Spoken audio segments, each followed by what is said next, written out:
Morning, everybody, on a Saturday, October 12, 2024. Good old 710 KNUS. And what a day yesterday was. 710 KNUS Weather Center weather, 82 the high today, 75 Sunday, and Monday, 78 degrees. We start the show with wide open lines, 303-696-1971. I'm listening to John Caldera. I listened to the radio station much of yesterday afternoon. I watched Kyle Clark last night, reading the newspapers and the wire service this morning, and I'll turn it over to you. 303-696-1971.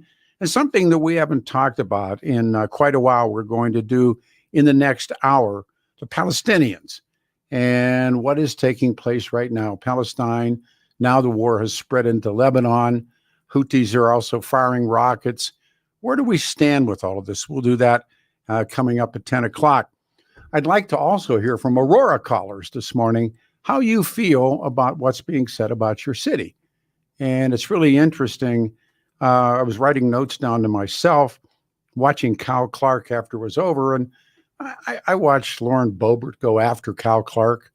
Yesterday, I saw those cuts and asking yourself about the news. Should the news have an opinion or make statements of fact, or just give the information and let everybody else decide? I was listening to John, and I was listening to people respond to it. And do you think Donald Trump was lying yesterday? Do you think Donald Trump has been repeating lies about Aurora, Colorado being taken over by violent Venezuelan gangs at a rally yesterday in Denver? That was amazing. I mean, I talked to some folks who were there, and they said they were packing people in, and there was people who wanted to be packed into it. And Donald Trump has a snowball's chance in winning Colorado. So he comes here with Operation Aurora. I thought that was interesting. Sending elite squads. I made some notes. We will send elite squads of ICE, Border Patrol, and federal law enforcement officers to hunt down, arrest, and deport every last illegal alien gang member until there's not a single one left in this country. And if they come back into our country, they will be told it's an automatic 10-year sentence in jail, no possibility of parole. And he also added that he would call for the death penalty for any immigrant who killed an American citizen or a law enforcement officer. All right, your turn, 303-696-1971. Why do you think Donald Trump came here? He has no chance of winning this state. This is a blue state. Sorry to say it to a lot of folks, but he will not win Colorado. And he made some statements on some people, made some claims on some people, and everybody ran out to fact check and verify. And it's been dubbed a misleading speech. Was it? What was the purpose of it? And coming here, and I think even Mike Kaufman, who's Republican and mayor, wouldn't show up for that. And he said somebody made a statement about Donald Trump didn't even take a tour. That, he could have taken a tour of these places that he was speaking about, did not do that. But this had purpose. And I was thinking a lot about it last night, writing some notes to myself. It has purpose. And what is its purpose to do these things? And again, the heavy critique of the news media that came out, and Donald Trump comes to town. So 303-696-1971 in the next hour with Palestinians with us. And we'll see how far that goes, and then try and waggle ourselves back into some open lines again. We start with Marty. Hey, Marty, thanks for calling the radio show, man. Good morning. It's Saturday. Well, Peter, good to be with you. Of course, I was thinking about you as Trump came to town and packed the house and created all the buzz and all the excitement. Two thoughts came to mind. Number one, Kamala Harris couldn't walk into enemy territory like that and do what no way. Not in Long Island like you just saw Trump do with 100,000 packing the city streets. You're doing 12,000 at the Gaylord. They're off the charts. And to suggest that the state of Colorado is as blue as our state legislature would indicate is a false lie. We saw that on live TV. Let's stop there. Okay. Okay. People vote, and their representatives show up at the House and at the Senate. And so what I'm saying to you is, I realize there's heavy factions of, let's say, red, Republican, conservative, but Colorado really is in the blue column now. Yes. Go back about 15 years, it was another victim of a mail-in voting state. But No, I know we don't need to go there. stop. But listen, when there was do you remember a man by the name of Bill Armstrong? Uh-huh. I thought the world of Bill Armstrong, Republican. He was the head of the party. He was, and I used to write papers for Bill. And Bill he was that true strong man who would say, you run for Senate, you run for the House, you sit down in the corner and wait. And it was a good, strong Republican state. What happened were a series of events surrounding certain Republicans who were by and large failures. And then what got down to the Republican Party, when it really falls apart with Dan Mays and all the things that happened, and it was after that, it was all downhill.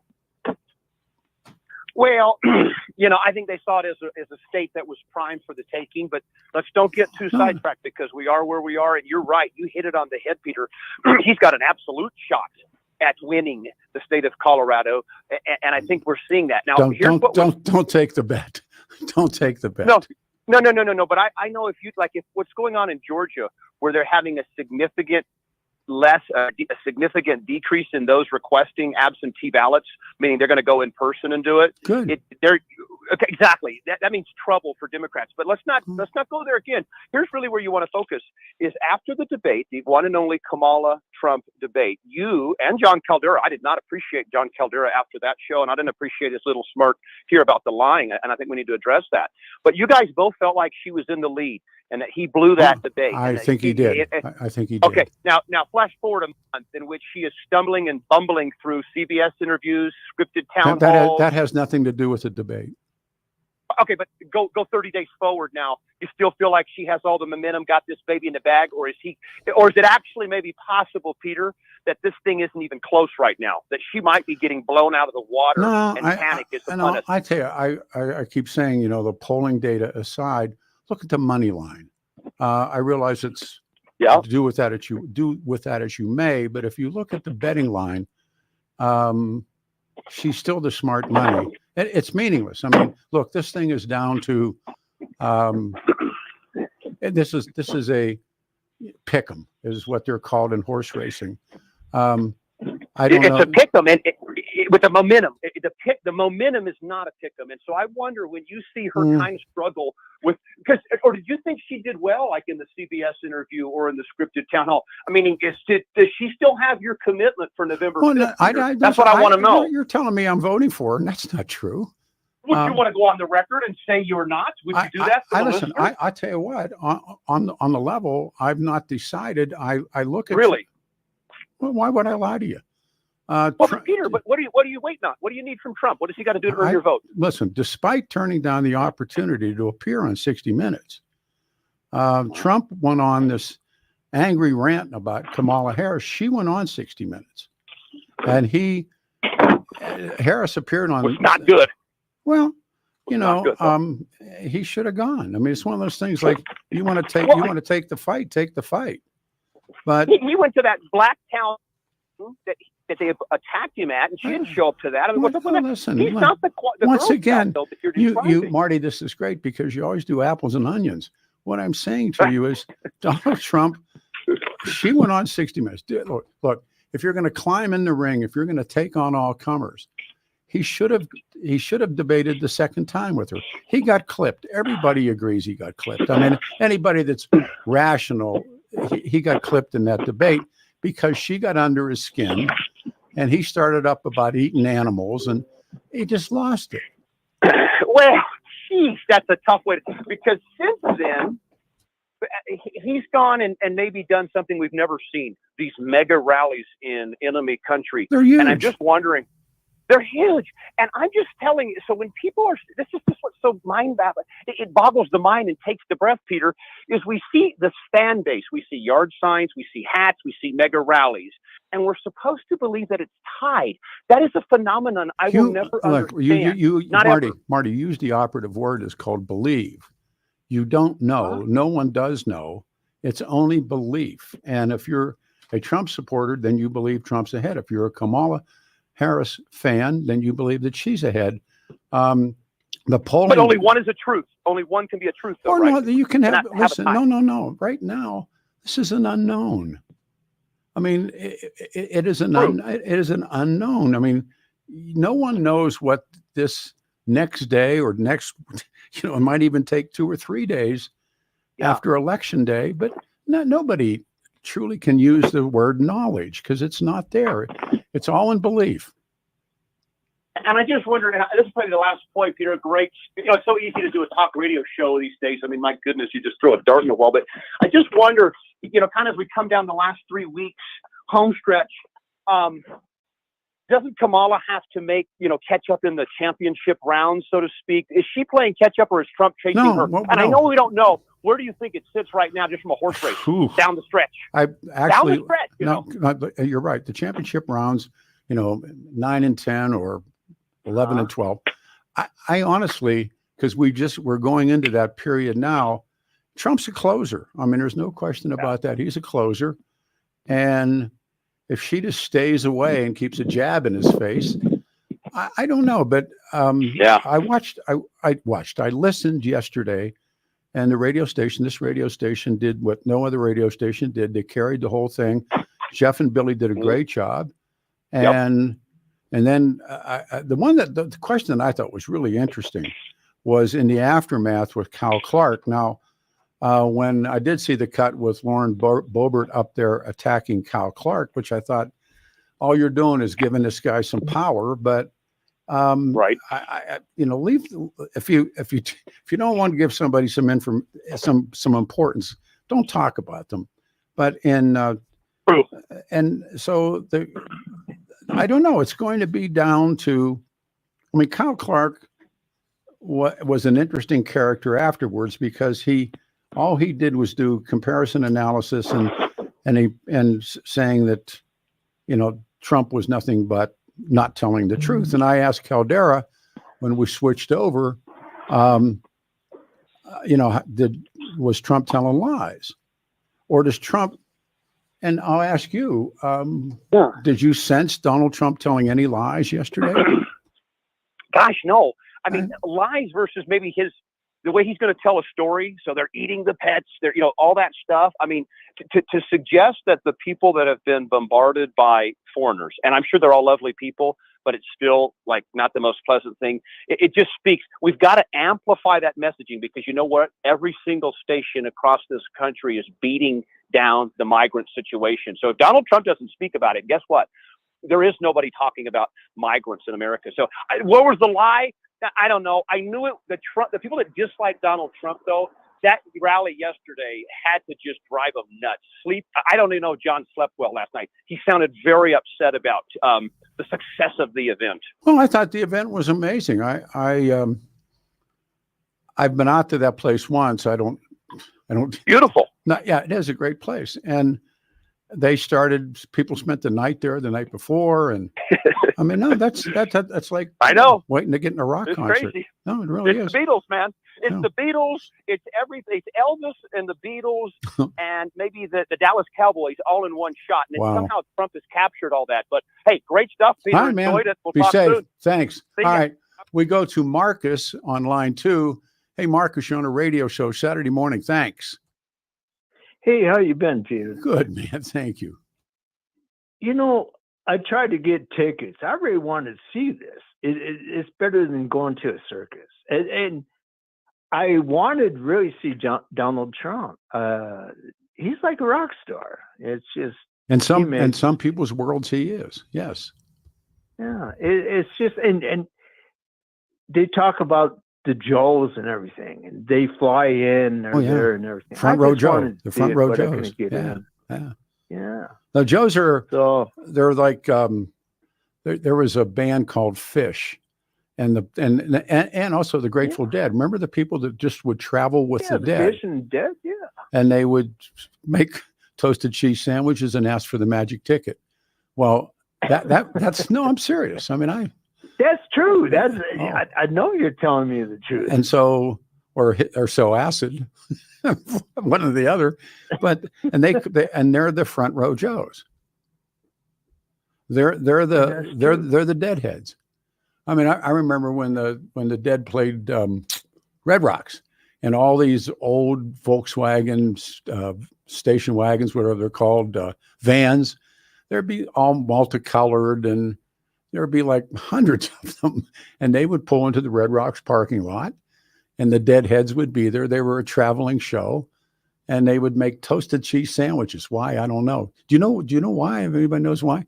And then they would sell acid, I think, and then they move on to Orange. yeah, that's right. Window pane, but they window pane. and then they would move on where the Dead would go next, and the Front Row Joes are really that the equivalency of the Deadheads, and so, but that's to be expected. I mean, the guy has an intense following. I don't know in my lifetime if there's been another presidential candidate that's had this kind of a draw. I mean, the Reagan people who loved Reagan were, they were shirts and ties. And when I was a kid, it was the Kennedys.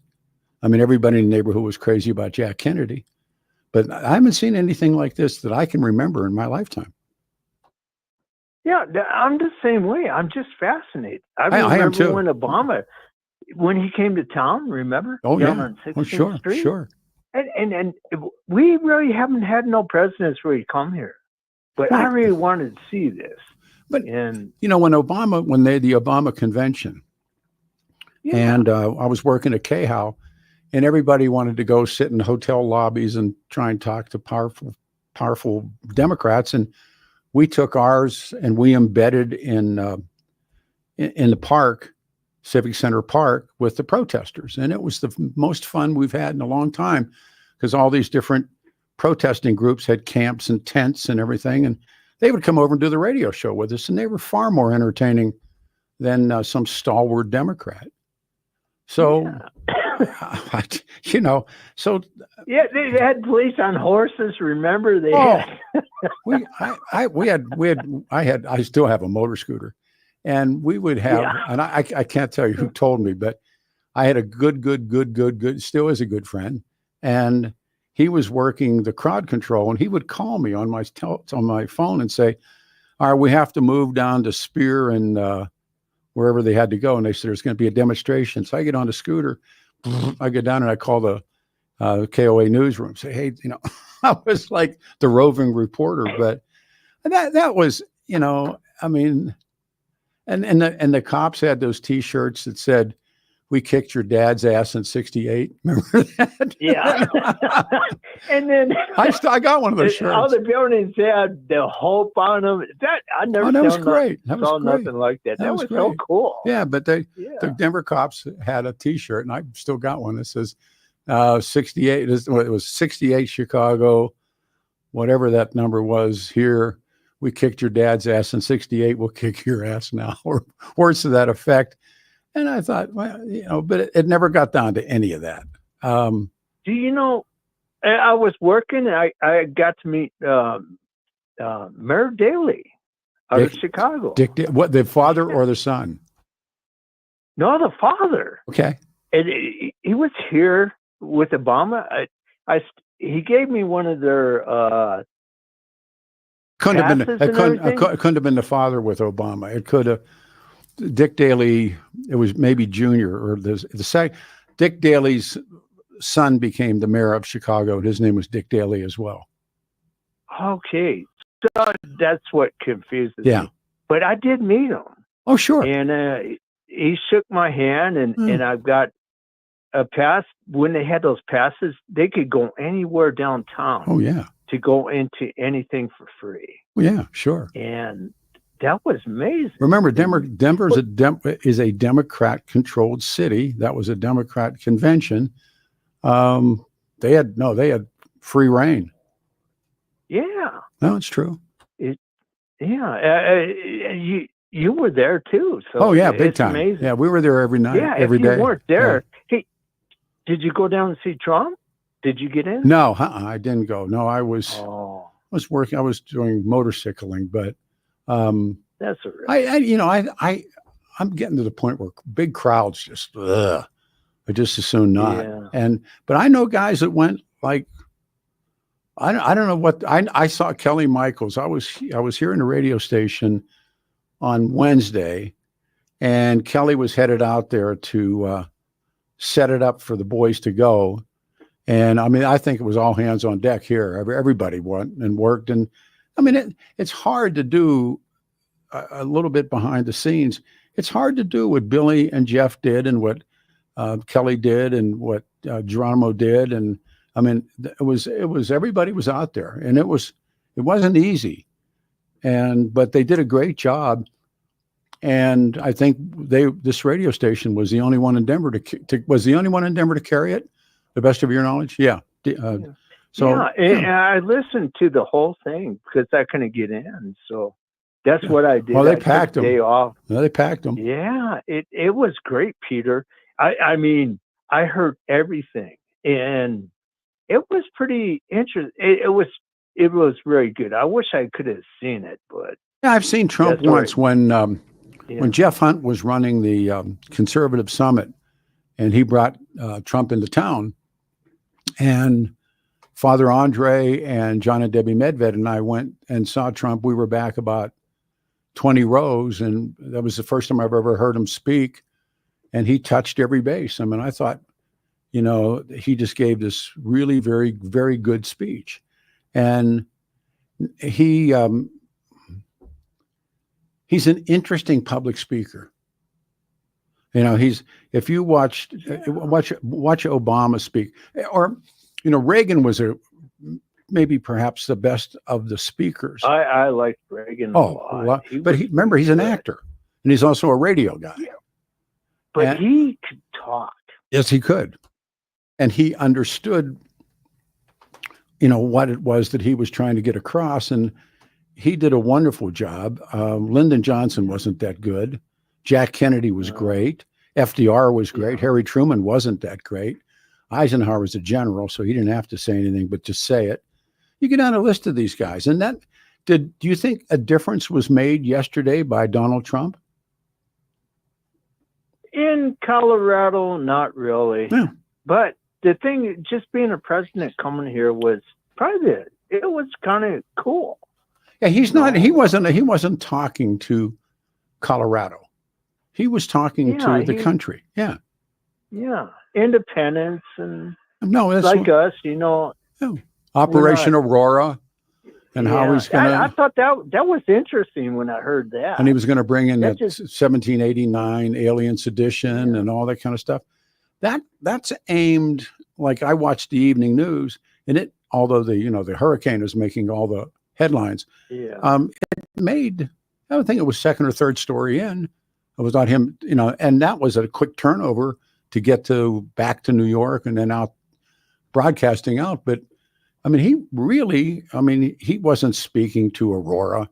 He was speaking to Florida, and he was speaking to New York and California and Arizona. That's where that was headed. Yeah. And didn't you find that interesting? Because when I was listening, Operation Aurora, what did you think? It was like, I when I was reading this morning and last night, it comes from someone else called it Operation Aurora before he did. And I'll check and see who it was, but he unveiled the plans for this Operation Aurora, and he was going to launch aimed at deporting members of the Venezuelan prison gang. And it was a pledge that was part of this. And he spoke for 80 minutes, according to what I read this morning.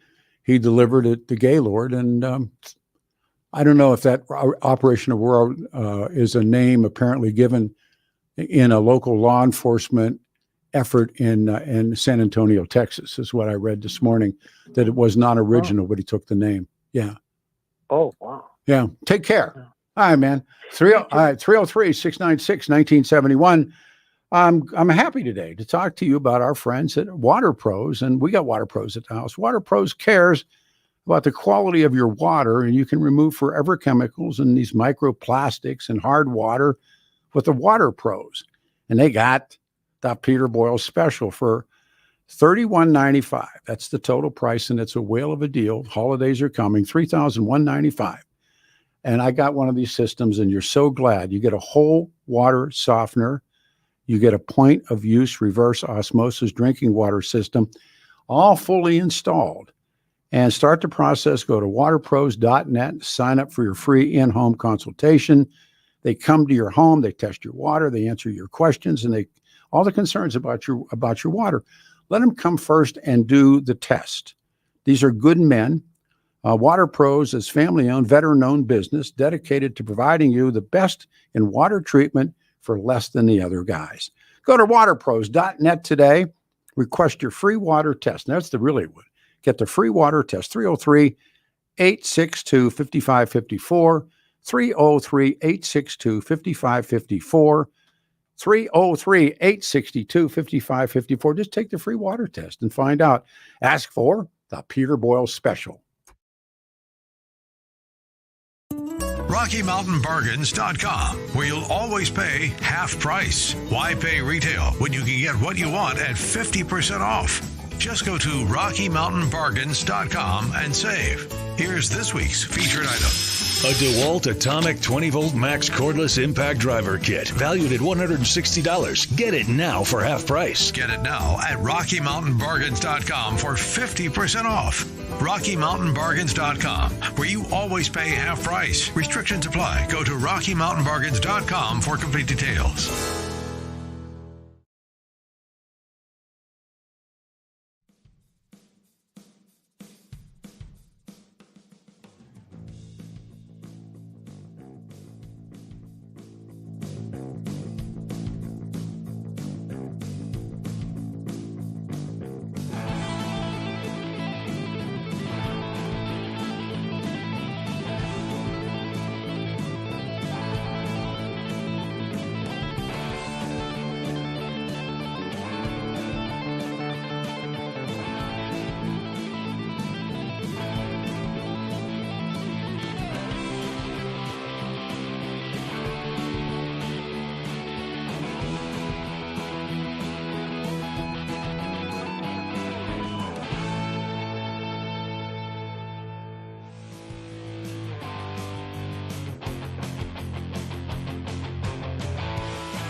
Morning, everybody, on a Saturday. It's the 12th morning of October 2024. Really beautiful weather. 82 the high, 75 Sunday, 78 on Monday. Palestinians will be in our studio in the next hour back to the phones. I'm going to jump to this one. Michael, who was at the rally. Hey, Michael, thanks, man. You're on a radio show. Hey, good morning, Pete. Thanks for taking my phone call. I really appreciate it. Pleasure. Was Donald Trump's statement that gangs have taken over the city of Aurora factual? No, it was not. But what was factual was that Venezuelan gangs had taken over 3 apartment buildings in the city of Aurora. That was factual. What was factual was those gangs were armed with guns. That was factual. We heard from a lady who was a resident there tell about her experience while Donald Trump stood next to her. That was factual. What Giselle Durinsky told us was also factual. So when you want to talk about facts, then let's talk about the facts.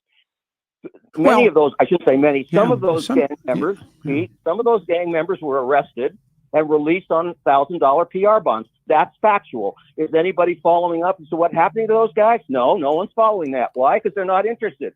So come back to this. Come back. I love the call. Okay. Come back to this. Why is Mike Kaufman not on the stage as the mayor, not on the stage with Donald Trump? Because he didn't do anything about it. Aurora police were prohibited from going to that apartment complex. Well, I understood. Well, there was a story. There was a story that I've just read. I don't know whether things are right or wrong.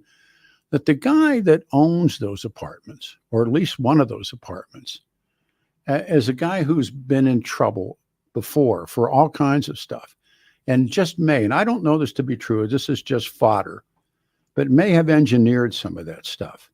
No, I'm serious about this. All right. Well, let's assume he. Have you heard? By the way, let me stop, please. Let me get one in. Have you ever heard or read that story? No, I've never heard or read that story. What I have heard and read is that those apartments were in a state of disrepair. Yeah. There were certain code violations, et cetera, and that was really the only way that the city could deal with it. Well, okay, fine. That's the only way. No, fair enough. Yeah, but so that's why Mike Kaufman wasn't there. And when you heard the woman who was there, the tenant who talked about her experience, and the former president of the United States was standing next to her, complimenting her on her bravery for coming forward. You want to know what people like about, or what I like about Donald Trump? I won't talk about people. That's what I like about Donald Trump. The guy could be anywhere in the world, and you know where he was, and he said it. I'm here in Aurora, and you know why I'm here? Because you got a problem. Why do you think? Why do you know? In a greater sense, why do you believe, knowing that Colorado cannot be put in the red column, he came for, at least in my impression, he came for. I'll turn it over to you. He came. Why? He came because the problem with illegal immigration in this country is completely out of control. Agreed. And this was a perfect segment for him a perfect place for him to come into to talk about it, because it's real here. It is real. And the government here is doing nothing about it. Nothing. They're still welcoming these illegals into our city. They're about to increase our taxes in Denver by 0.038% because Denver Hospital is going broke. And now here's an interesting thing. In a fact check yesterday, and to me, it's like, I don't know the truth, but they fact checked DG, and spokespersons at DG said, when Donald Trump said you can't get a room, and again, do with that as you may, but the hospital said, no, that isn't true. That you can get a room. And again, what in the aftermath of that, and again, you come down to Cal Clark, and you come down to, one side versus the other, but they were running fact checks as the show went on, and they have people that said, no, you can get a room, and they were talking about what a small percentage of illegals actually came in. I don't know any of this to be true or false. It's just was being said. Does Donald Trump exaggerate? I think the answer is clearly, yeah, sure. Well, of course. Well, yes, he did. But let me ask you a question. If you can get a room, why are we raising $75 billion dollars or $1 million to take care of Denver General Hospital. No, healthcare. Get it back. Healthcare right now. You get a room. Healthcare in this You walk country. in there. Healthcare in this country is way over the top. But what Donald Trump said, and I listened to it here, that you can't get a room, and the retort was, yeah, you can get rooms. And so when I watch him, and I love him when he's when he becomes Donald Trump, and he's amazing to watch. He's in spite of those people claiming that people walk out of his rallies. That I don't know if that's true or false, but nobody left yesterday. The line to get in was down to C470. Yep. They showed it on CBS, reported it on television. They've never seen a line down to C470. That's a mile and a half from the Gaylord. Oh, listen, there was no way those people were going to get in. No way. Yet they stood there. I heard they had like 10,500 in the room. Were you in the room? I was in the room. How many people? Well, you can't guess a crowd. I don't know how many the room holds. I know this: the fire marshals were there to make damn sure we weren't going to put more people in that room than the fire code was going to allow. So I don't know what the code is in Aurora, but it was jammed. It was packed. I saw the video of so many people standing outside, and I heard Trump say, any of you go out and let some of those folks in? And I don't know how many people. No. I don't know how many people left. No one. No, I didn't think so. And I'll tell you why. Because the people that could not get in, with all due respect, had arrived late. Some of the people that were in that room were there at 6 a.m. Some of them slept overnight to get into that room. I saw the interviews. Yeah. So anyway, what do you think that draw is about? You're a very smart man, Michael. What do you think? Because I can't think of another other than in a rock show or something. I can't think of people spending the night to see a candidate. Well, I'll tell you what I believe the draw is, and let me tell you where I sit before I tell you where I stand. I was a delegate in 2016 to the Republican convention. I was also a delegate to the Republican in Milwaukee. I'm running as a Republican in my state House district, so I'm a supporter of Donald Trump. What do I think that the charisma and the draw is? He truly cares for the people of this country. No one else cares for us. No one. And you could see it at the convention in Milwaukee when real people got up on that stage and told that audience, which I was also in, how badly they're hurting. Yeah, I was. And Kamala Harris is on The View. Give me a break. Well, but I was in Cleveland. Chuck Bonewell, myself, and Mark Crowley.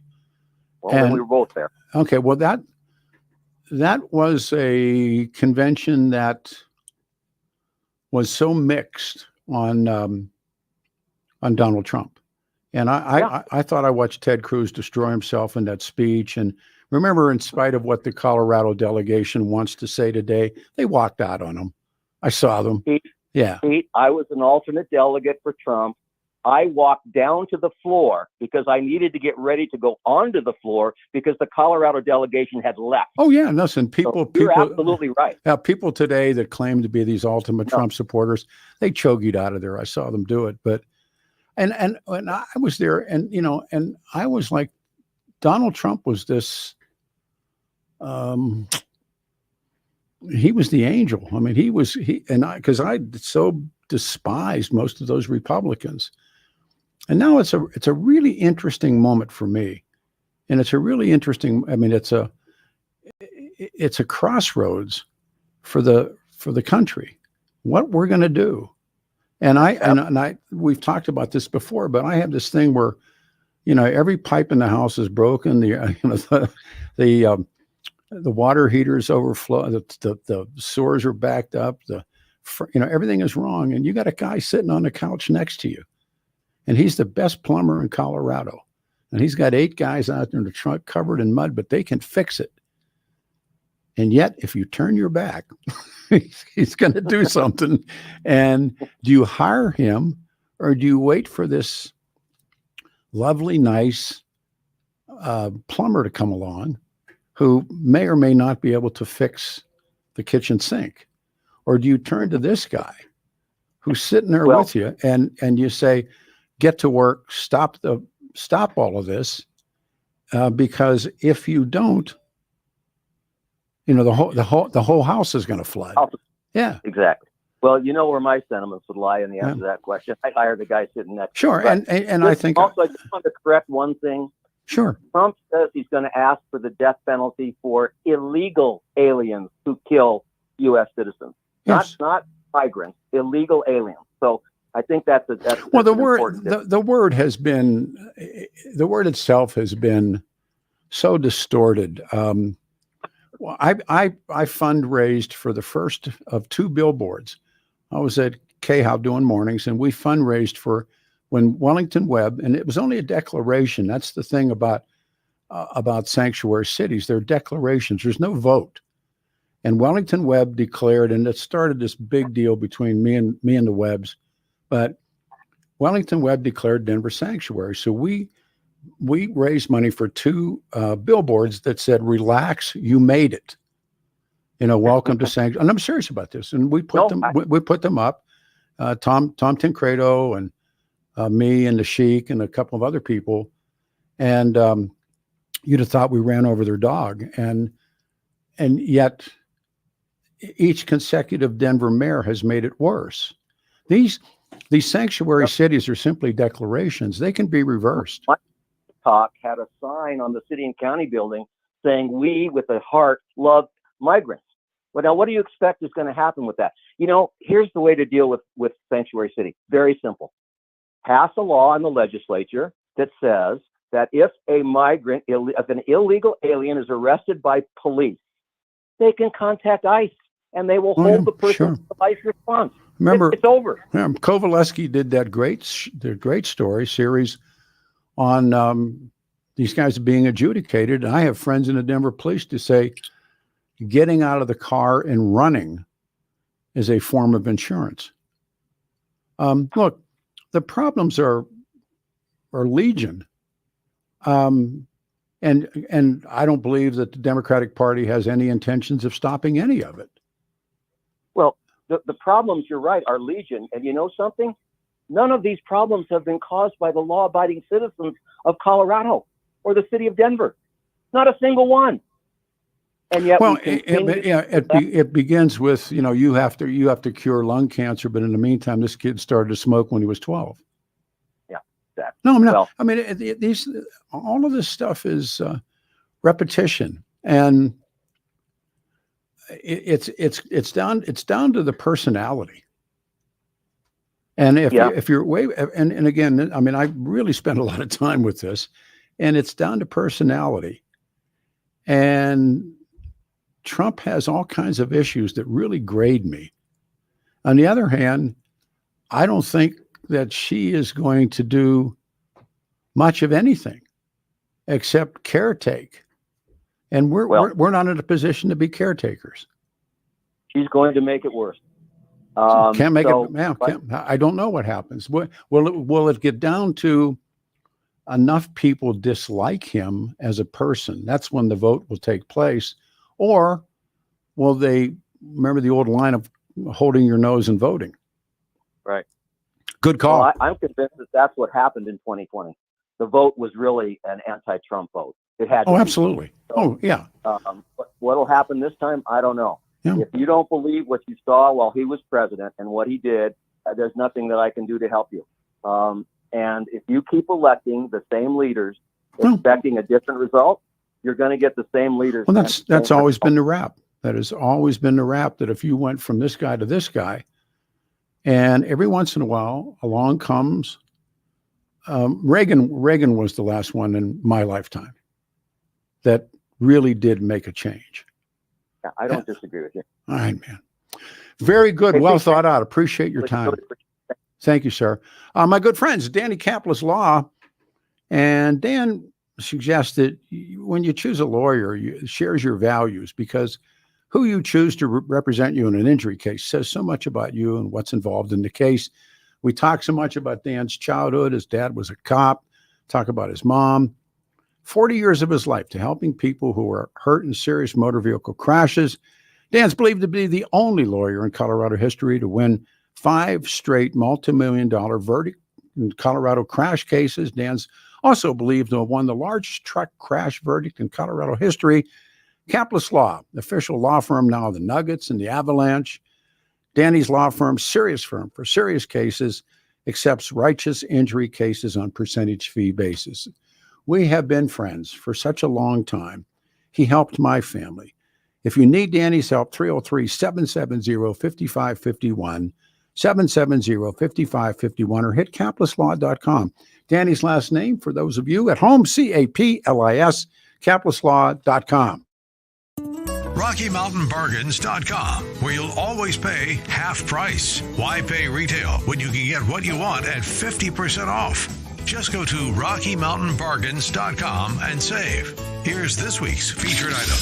A DeWalt Atomic 20-volt max cordless impact driver kit, valued at $160. Get it now for half price. Get it now at RockyMountainBargains.com for 50% off.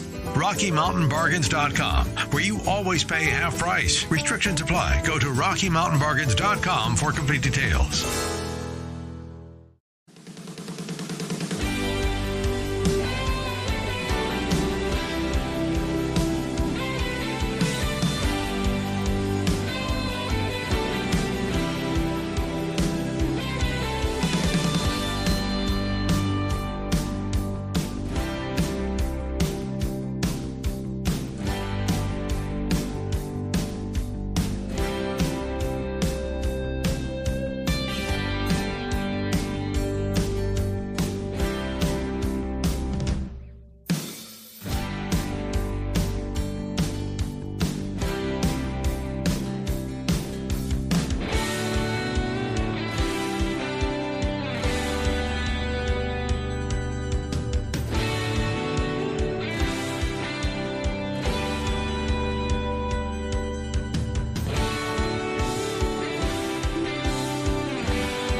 Morning, everybody. Coming up, we'll talk about one more time what is going on between Palestinians, Israelis, now into Lebanon.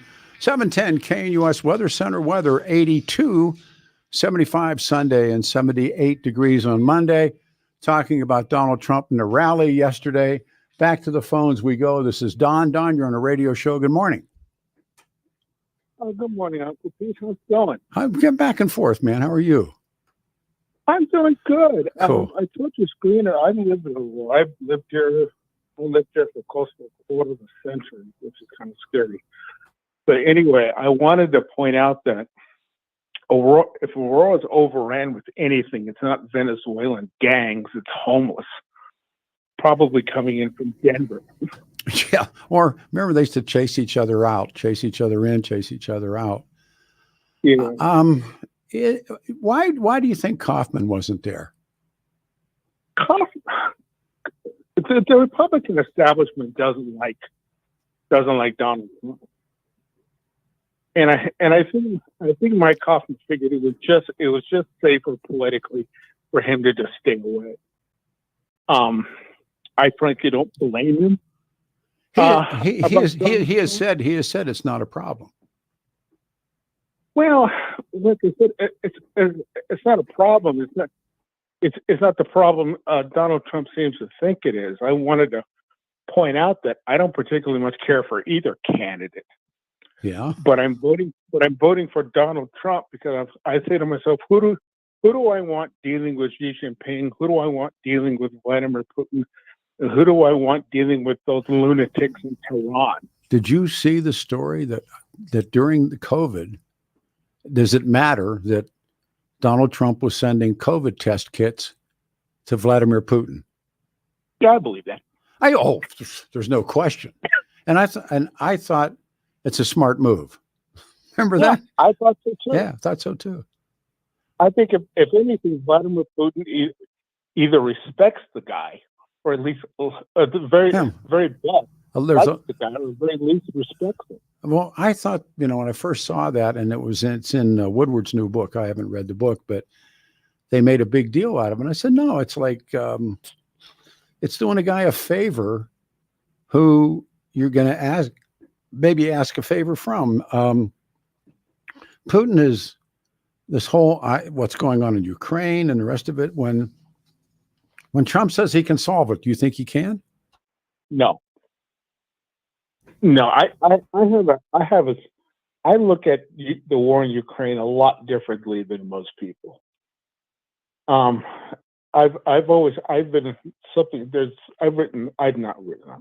read several books on Russia, and you can make a pretty good argument that Russia is the last European empire. And one of the first things the Bolsheviks did after the Civil War was start reestablishing the old Russian Empire. Well, it really doesn't. It really doesn't come until after the end of the Second World War, after Stalin grabs Eastern Europe. And the Bolsheviks invaded Poland. The Poles. But they both did. Remember the in one side comes the Nazis, in the other side comes the Stalinists. They divide Poland up. This was like back in the 20s. Oh yeah, back in the 20s. The Poles. It was a very brief war. The Russians actually invaded Poland. They actually, it was. I thought it was Finland, and the Finns beat them. The Finns beat them. Finland was in the 30s, but this is a war that very few people know about. Okay. And I've been trying to find a book on it because it's one. I really am interested in these really obscure, really kind of pivotal points in history that nobody knows about, and that's one of them. Is that there's a movie out there on it, but it's in Polish. But I always kind of thought to myself, why? You've got all these problems after the revolution, and one of the first things you do is you invade Poland. I take your word for it. I don't think I've ever read that, but it's okay. I mean, the war they went after, they took after the Finns, and the Finns, the Finns in essence beat them. Yeah. Oh, yeah. The war. Here's The a Winter War. This is a great trivia question. There's only one country in the world that paid the U.S. back on Lend-Lease. What country was it?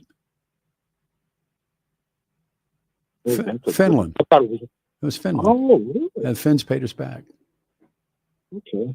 I mean, and nobody else did, but the Finns did. And no, they stalwart. They stopped the Red Army. And then when Hitler invades and Hitler invades 1 September 39 into Poland, the Soviets come in the back door. Yeah. And Hitler wanted them to go farther to Leningrad, and the Finns only just went a certain way because I think they wanted to retake a lot of the... Then the Finns took a government. It was called the Lubin government, and they lived in exile in in London. And then when the time was to return, and there's an airplane that took off with all the Finnish diplomats on it and all the leaders, and it blew up. And they were called the Lubin Poles. And there's always been, it's one of those mysteries of who, there's actually people that believe that maybe Churchill had a fine hand in it. Other people believe it was Stalin that did it. But they killed all the people that were going to go back and be in power in Poland. And then they dug up the Katyn forest, and they found that the Soviets had murdered, and they had initially blamed it on the Soviet, I mean, on the Nazis, but in fact it was Joseph Stalin. And then there's still an argument of who killed who in the Katyn, but it was the Soviets, the Poles and the Soviets. Yeah, well, the Poles and the Russians have a horrible history. Here's one real quick. From my reading last night, my go to bed reading, when the Maine blows up. So finally, like in 1970 something, the United States Navy does a full-scale investigation on what happened to the USS Maine in Havana Harbor. And they said it was coal dust. All this coal dust builds up, and then the Maine blows up. The National Geo people, 20 years later, do an investigation of what blew up the Maine, and they said it was a mine. It was really a Spanish mine that blew up the Maine. So all of these years, nobody knows the truth. And so I'm puzzled by that. I'll give you 10 seconds, last comment. Well, mines have always been a little indiscriminate about Yes, they are. Yes, they are. But take a last comment real quick, if you would, Donnie.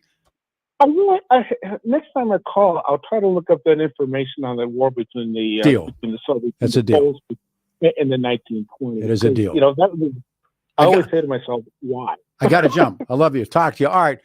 On the other side, we haven't spoken about it, and we're going to talk about what's taking place now once again in Middle East.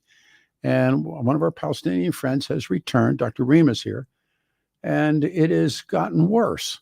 So we'll pick it up. We'll talk that, and then we'll get back into open lines about Donald Trump yesterday and that speech against the migrants or immigrants or illegals, whatever he wants to call them, in Aurora and the gangs. So hold on your hats. We'll take calls in this hour as well. This is 710 KNUS.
It's a Saturday morning, everyone, October 12, 2024, 710 KNUS. Thank you for being here. The weather, 82 will be the high today, 75 on Sunday, and 78 degrees back to work Monday.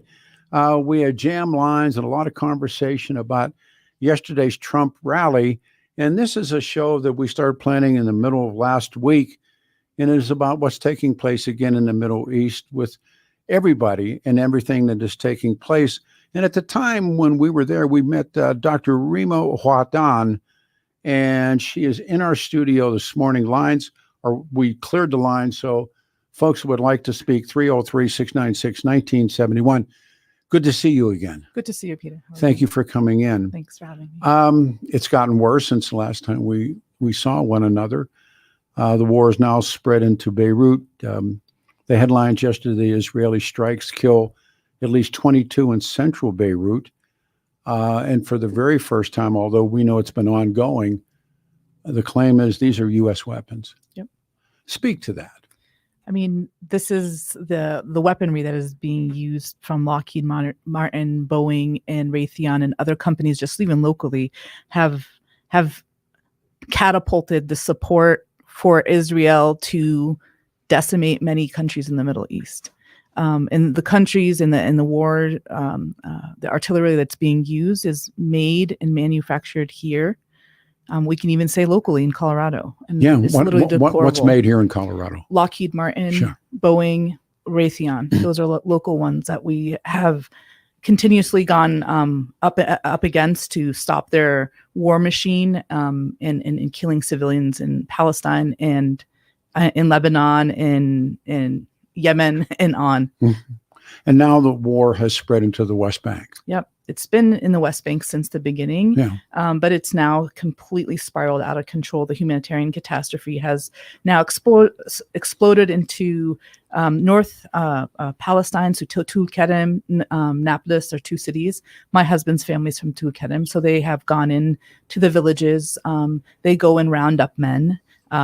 That's the scariest thing, is that men, it doesn't matter if you're the age of 12 up to 97, you are a target of the Israeli government. And many of these people are not even politically involved with any organization, but just the de facto that you are a male already puts you as a target, and it's deplorable. When one reads history, you read about something that's called a war aim, AIM. And the senselessness of American wars, the last couple, they have no aim. Nope. There was no aim. George Bush and Dick Cheney had no aim. Lyndon Johnson and Richard Nixon had no war aim. FDR had a war aim. You know, Mr. Lincoln, Abraham Lincoln, had a war aim, and you can succeed with an aim. What's the Israeli aim? There is no aim. I think the aim is complete obliteration of the Palestinian people, and removing them from their, absolutely. There's completely colonial exploitation, apartheid, and ethnic extermination of the Palestinian people. The stories I read in Al Jazeera about the people they call the settlers. Mm-hmm.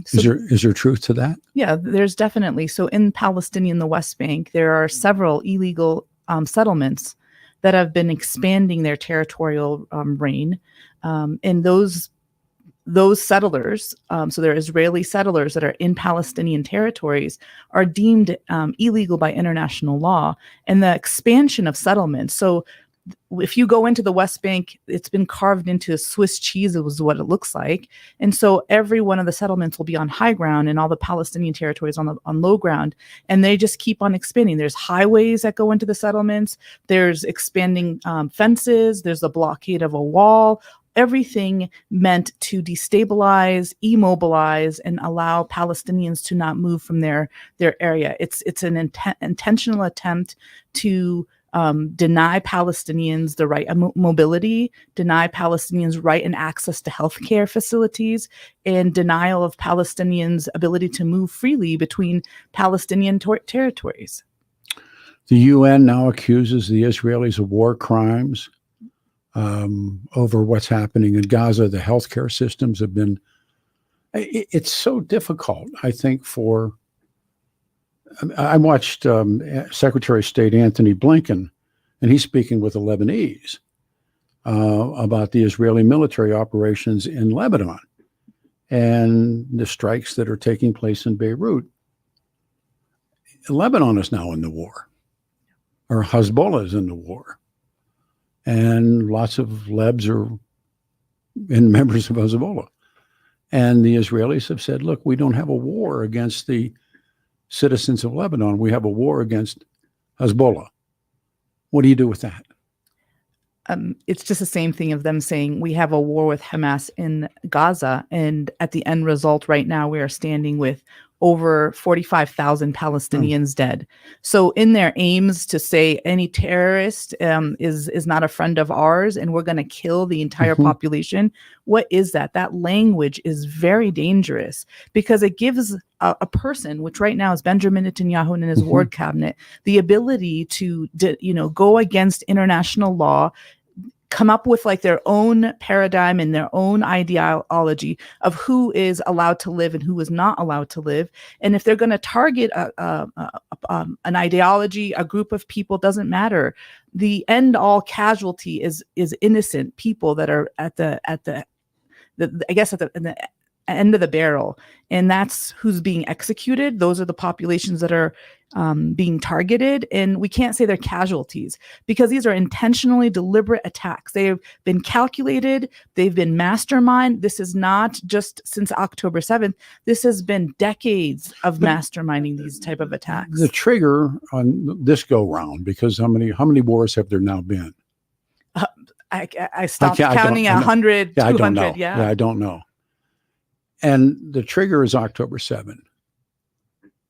And it is so hard to defend October 7. You can't, or perhaps, but after October 7, then hell breaks loose on both sides. And how do you find a middle there? So I'm going to stop and say it's not October 7th. We've been 75 years of colonial exploitation by the Israeli government. We have been under rule of apartheid, ethnic cleansing, and genocide in different territories. So when we say October 7th, we have to go back 75 years of this colonial rule. And you can't allow the Palestinians to say you have freedom and sovereignty as a nation and then allow Israel to build these like blockades against the entire territories of the Palestinians, not allowing governments to rule, not allowing civilians to get access to healthcare, not allowing them to have access to water and food and electricity, basic human right tenets. That's the problem, is if we keep on centering on October 7th, which many people have said that is deplorable, but we cannot ignore history and where it led us, because it wasn't just a bottleneck thing. And where I say as a humanitarian is that any life is valuable, Israeli, Palestinian. Where we are now is, can we get beyond the dates? Because I can go 100 centuries back. They can go 100 centuries back. We can go off and what do we do now? 45,000 dead. My question. And 1,200 Israelis that are dead. Both of them are valued members of the community, and we grieve their deaths equally.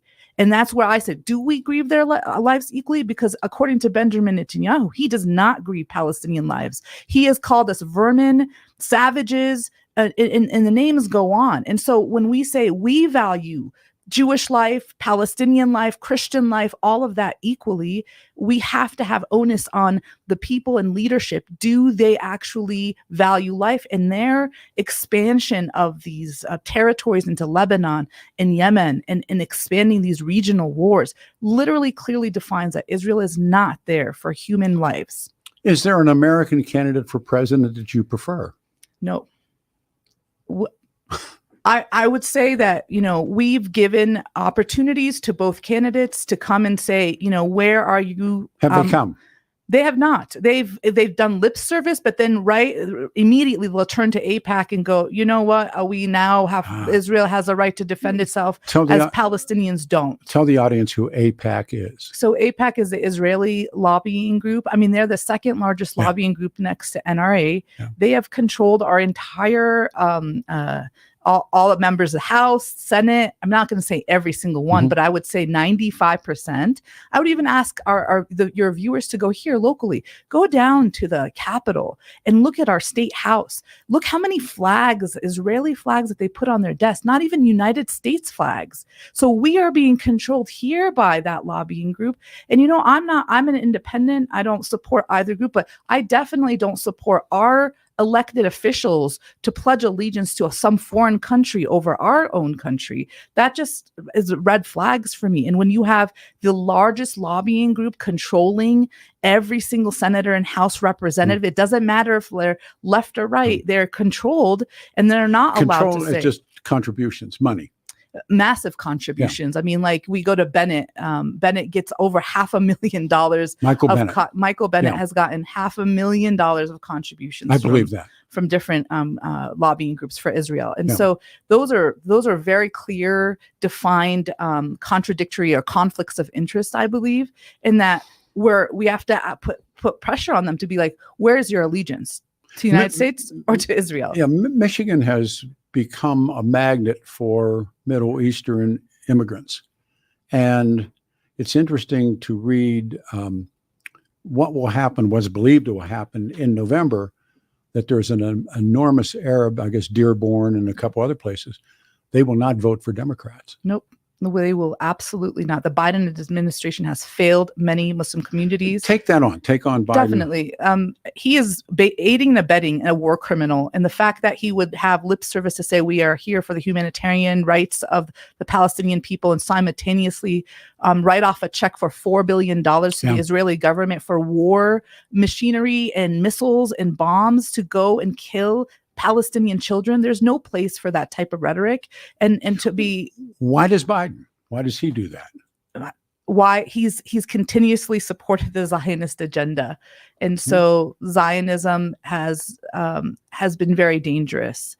And I speak with many of my Jewish friends, and we are looking toward a world of where cooperation precedes any type of hatred against the other group. And that's the group that I really solidly, unite with. And with Biden, he has made it clear he supports Benjamin Netanyahu. He supports their friends. Supports the war cabinet. He has provided blank checks to the Israeli government. I mean, we're talking about we're in a critical economical recession, whether he wants to admit it or not. And we are signing $4 billion for a foreign country to commit war crimes. I mean, these are war crimes that have been supported by the International Court of Justice. We are aiding and abetting a war criminal. And rather than keeping those safeguards in place where we protect human life and preserve basic human rights and prosperity for all, the United States government, specifically the Biden administration, has rejected those calls and are participating in war crimes. So he himself is a war criminal.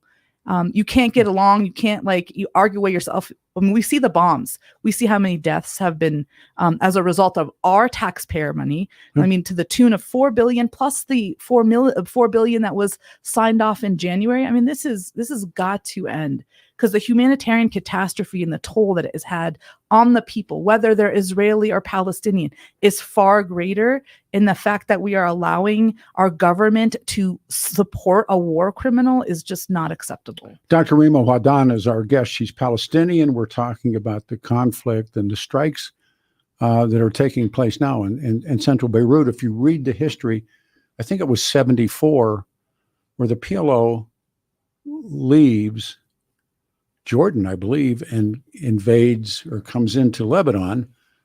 That causes the Israeli military to come into Lebanon, and then the Syrian military chases everybody in, and Beirut's torn apart, and Lebanon's torn apart. And then everybody goes home, and now it's begun again. And the Israelis are there now. I don't know if the Syrians are strong enough to do anything at all. I think not. I wonder what do you think the Egyptians are thinking? The Egyptians, the government has been so dismantled since the Arab Spring. So there's no support from Egypt, from Jordan, from Syria, from Lebanon. Everybody's in shambles. Iranians. I mean, everybody can go there, but they're not like everybody goes to a scapegoat, and that's the scapegoat for a lot of people.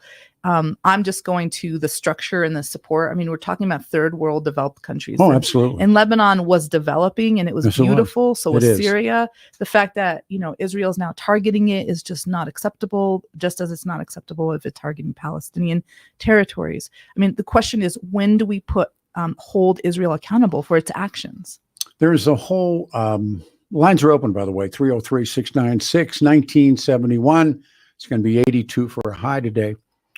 There's this entire theory, and I think we can watch it in place, of the military-industrial complex. Let's switch it to Ukraine for if we could for a second. The industrial complex loves that war. Yeah. Somebody has to pay for that. Now, I think it's the U.S. taxpayer. Mm-hmm.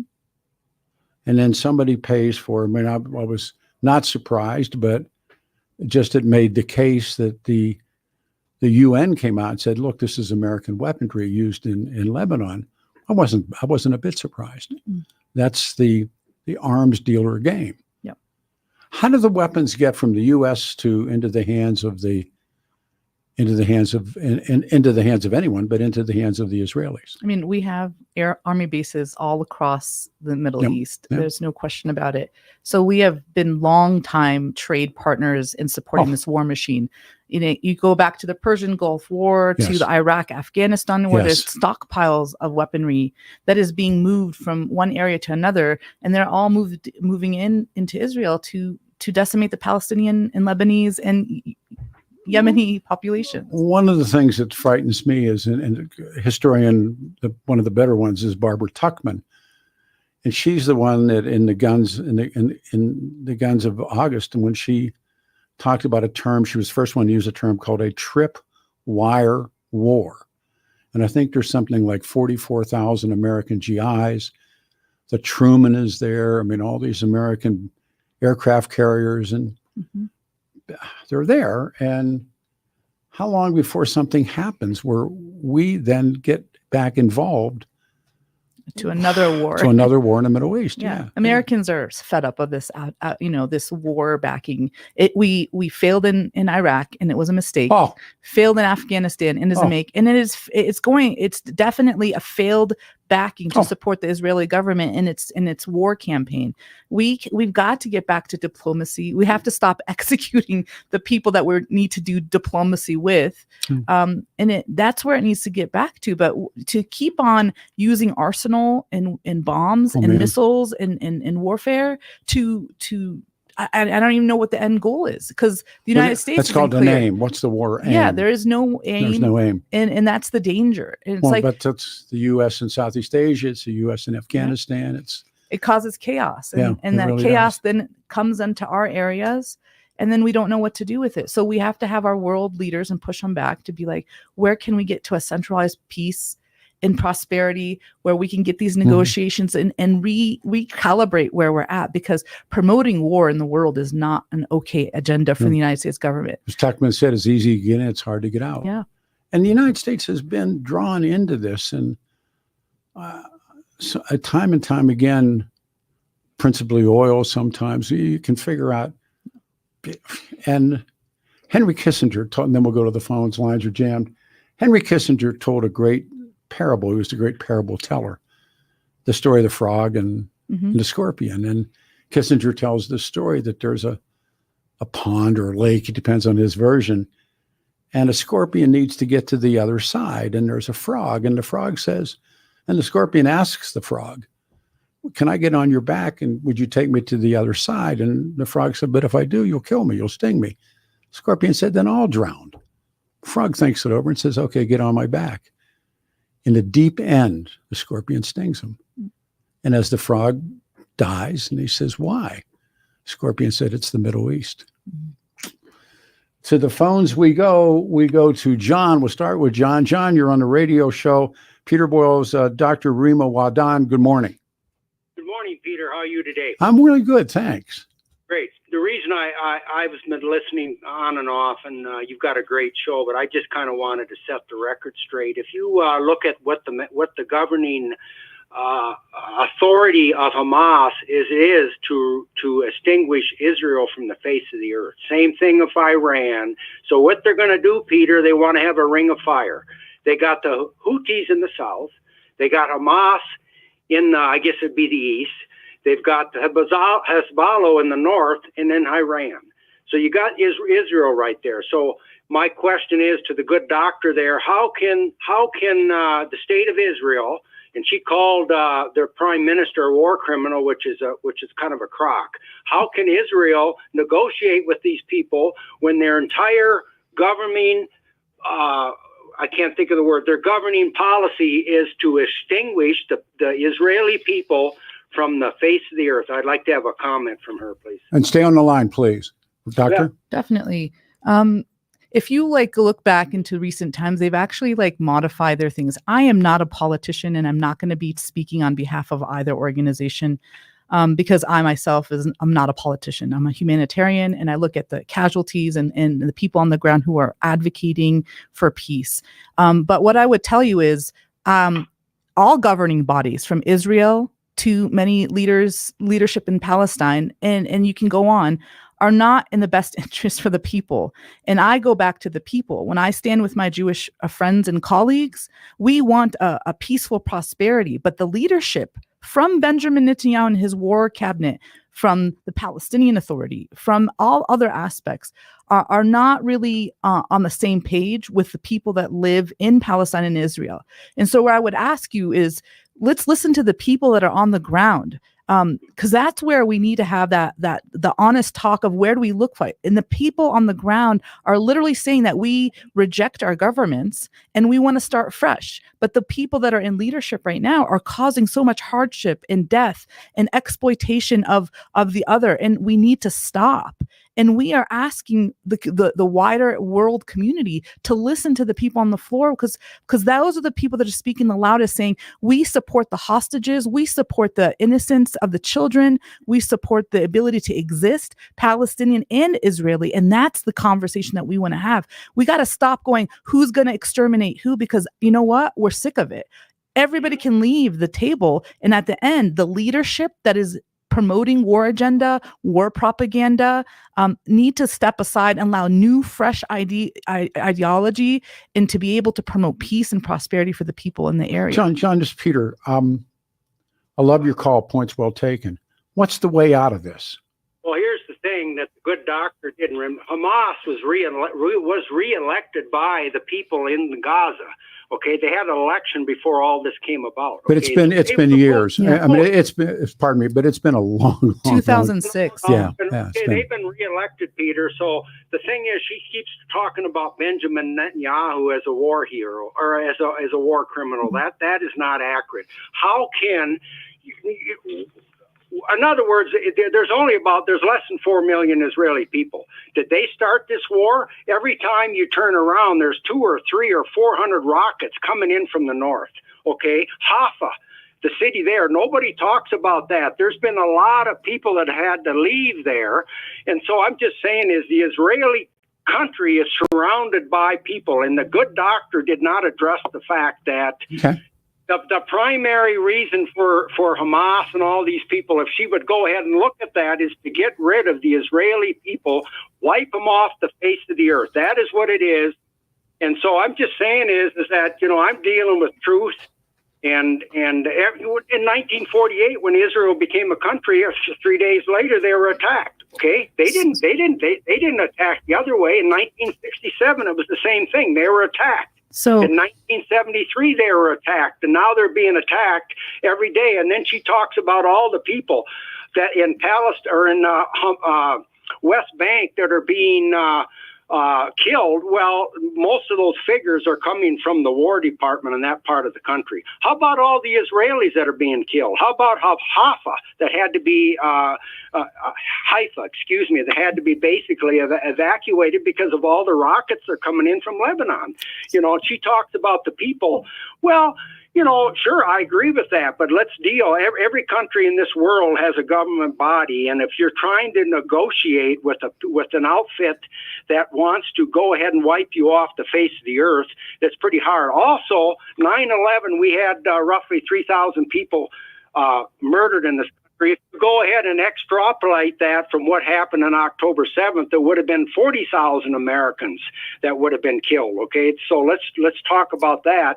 And I'm just saying is, Israel is not they're just trying to defend themselves, Peter. They didn't start this thing. Doctor? They're not training. They're trying to have some self-defense here. And the good doctor. The history of the creation of the state and everything that goes with it, I'm so intrigued by, and I read again and again and again how all of it really has its beginnings. And the Palestinians, or the people that were there, they were just played. And so the Arab world was played, and the Arab world was played by, the victors of the First World War at Versailles, at Clemenceau and Lloyd George and Woodrow Wilson. I mean, that's one of the epicenters of what the world will become in the next 100 years. And, the allowance of all of that to begin. And the British are broke. There's no question they need money. And at the same time, the pogroms are taking place in Europe. I mean, there's no good way out of this. And there has to be a way. And I see there's a whole theory that the Palestinians play the role in the Middle East that the Jews played in Europe before the Shoah. And they were the bookkeepers, they were the intelligentsia, they were the physicians, they were the musicians, they were the philosophers, they filled that role. And the governments of Europe would not allow them. The only government that really did was, and he was the enemy in the First World War, was the Kaiser. And if you were going to be a Jew in Europe, you better be, it'd be better to be a Jew under the Kaiser than it was to be a Jew in Clemenceau's France. I mean, the Dreyfus trials had taken place and everything had happened. So it's this mixed amalgam of, and then of course, the Rothschilds loan the money. Balfour happens. The Second World War is so horrible to even think about. And the people that were the remnants, they go to a state that was declared theirs by a government that had no right to declare it in the first place. And that was principally the British. And then it comes to the UN, and it comes to this, and it comes to that. Harry Truman says yes, but the second guy that says yes is Joe Stalin. I don't pretend to understand it. I've been there, I've watched it, I've listened to both sides. Both sides, and your point is so well taken, John. Both sides can make a case. And there's so sitting in this idiot radio station studio, you tell me the way out, and I'll be glad. Well, Peter, I'm not. I'm just an average man, and I just think, though, the good doctor said that if you had the people where they could negotiate, in other words, some doctors, lawyers, Indian chiefs in Israel, and vice versa with Hamas, maybe they could come to the table. But I'm just saying it's happened, and it never holds. Yeah, what I'm trying to say, though, the crux of the matter, Peter, and for the good doctor, is it's very, very difficult to negotiate with your partner that really believes deep in their heart and their mind and their soul that you do not have a right to exist. Wait a minute. If you go ahead and look at all of their stuff, that's the way it is. And if you go ahead, maybe you won't like this, but if you go ahead and look at the Quran, and I went to the library and got it about 5 years ago, I got an English version of it. It's in there. The infidel. I'm a Christian and I'm an infidel, and so I'm just saying, is Iran thinks that way? Well, no, I think we had to separate all these different things out. Hang on, John, please, just for a second. Yeah, doctor. No, so I just want to, when we keep on doing the right to exist, that's like a red line for every community, right? And so when we talk about someone saying you're ability to exist, that's a red line for all, all members at the table. And so we, and I'm talking on behalf of the Palestinian community, where we have gone beyond that. We cannot use that language. And so there are many educated, very highly respectable members in the Palestinian community. There are no lawyers from all across the world that have sat on the table, and that red line is very clear on the negotiating table. The question is, and it really goes into both for the Palestinians governmentship and the Israeli governmentship, is when we use that language, you lose any form of diplomacy, period. And so there has been intentional efforts last year, the year before that, of having people sit at the table and go, how do we move forward? Because the eradication ideology is not as a no-go, and therefore we have to get beyond those type of statements. And what I will tell you is that the Palestinians have consistently worked toward an ideology. Now, if you don't know the history leading up to October 7th, with settlers going into Palestinian homes and taking them, expansion of settlements going into Palestinian territories, the building of the wall, restriction of movement, denying healthcare access to Palestinians, their list goes on. And so we have to also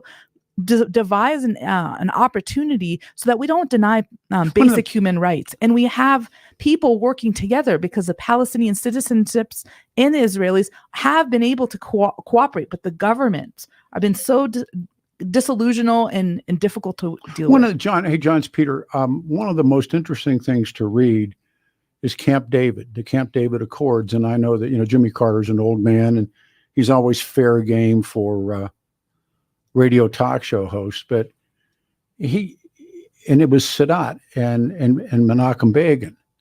And there's a great line that says the Arabs will fight to the last Egyptian. And so he friended Sadat.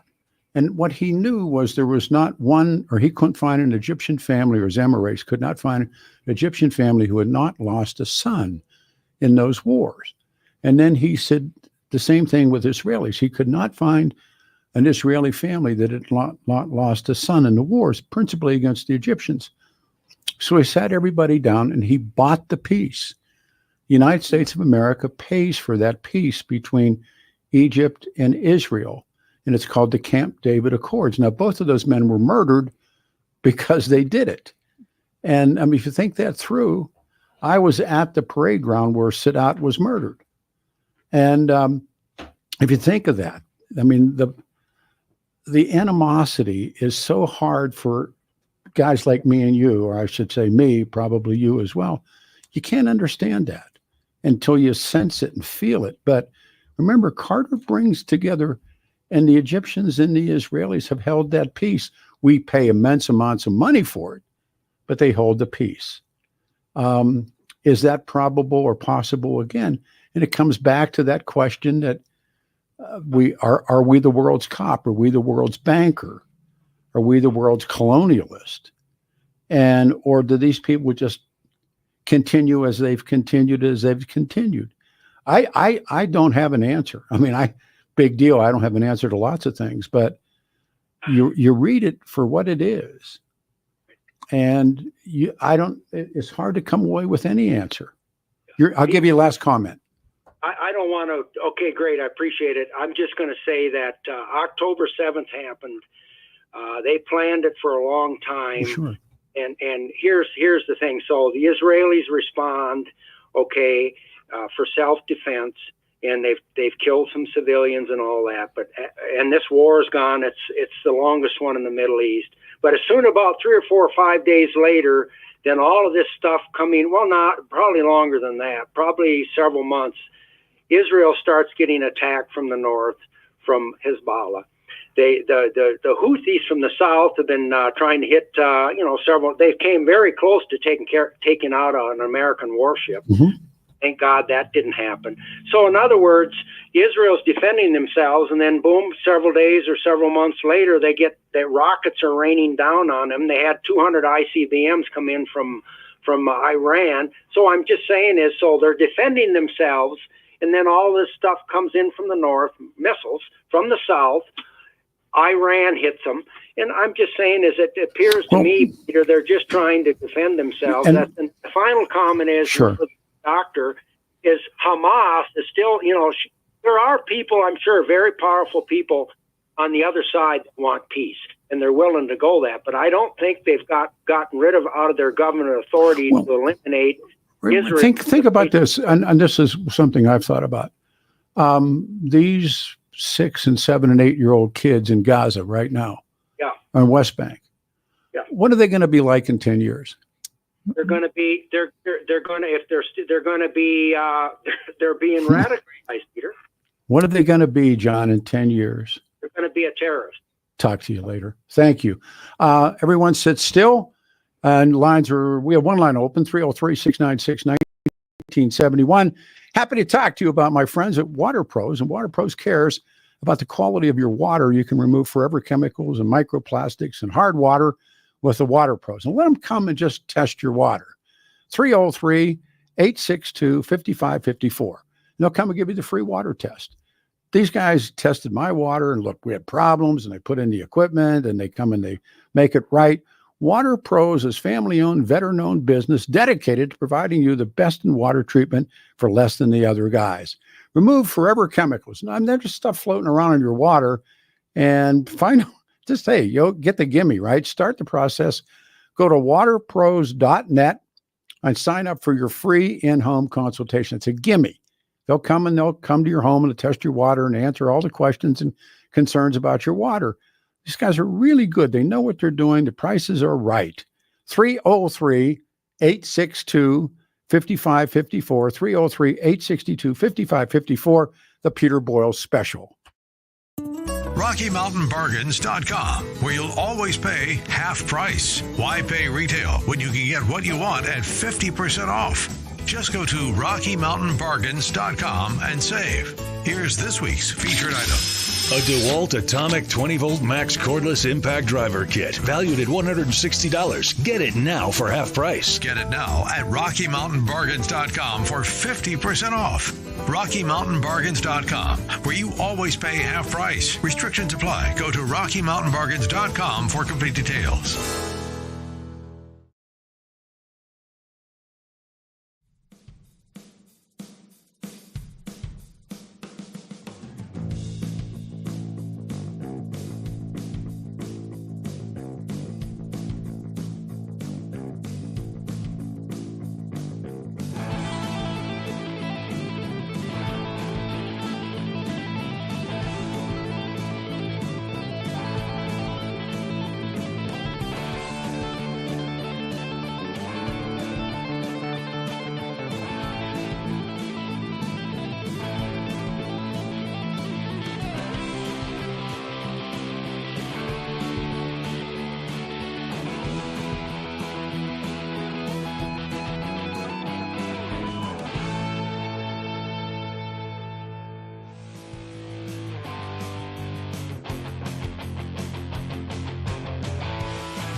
All my friends love a low rider. Good morning on a Saturday, October 12, 2024. Peter Boyles, 82 the high, 75 on Sunday. In studio as our guest, Dr. Reema Wahdan. Lines are jammed. We're talking once again about what is taking place in the Middle East. And one of the things I talked to you about, then we'll go back to the callers, is what is going on now in either in West Bank or certainly in Gaza, other parts of the ME. These kids are 6, 7, 8 years old. Their folks something's happened. They're an older brother. What are they like in 10 years? I mean, I work very strongly with the Palestinian Children Relief Fund, and these are kids. I mean, I have 27,000 kids that need amputees. Yeah. They've lost parents. There's kids now being deemed as wounded child, no surviving family. That means they have no grandparents, aunts, uncles. Where they go with the immense trauma that they hold, I don't know. And that's where we're trying to intervene right now so that, you don't have these lost cases all across the globe. Who are they going to be maddest at? The United States and Israel. I agree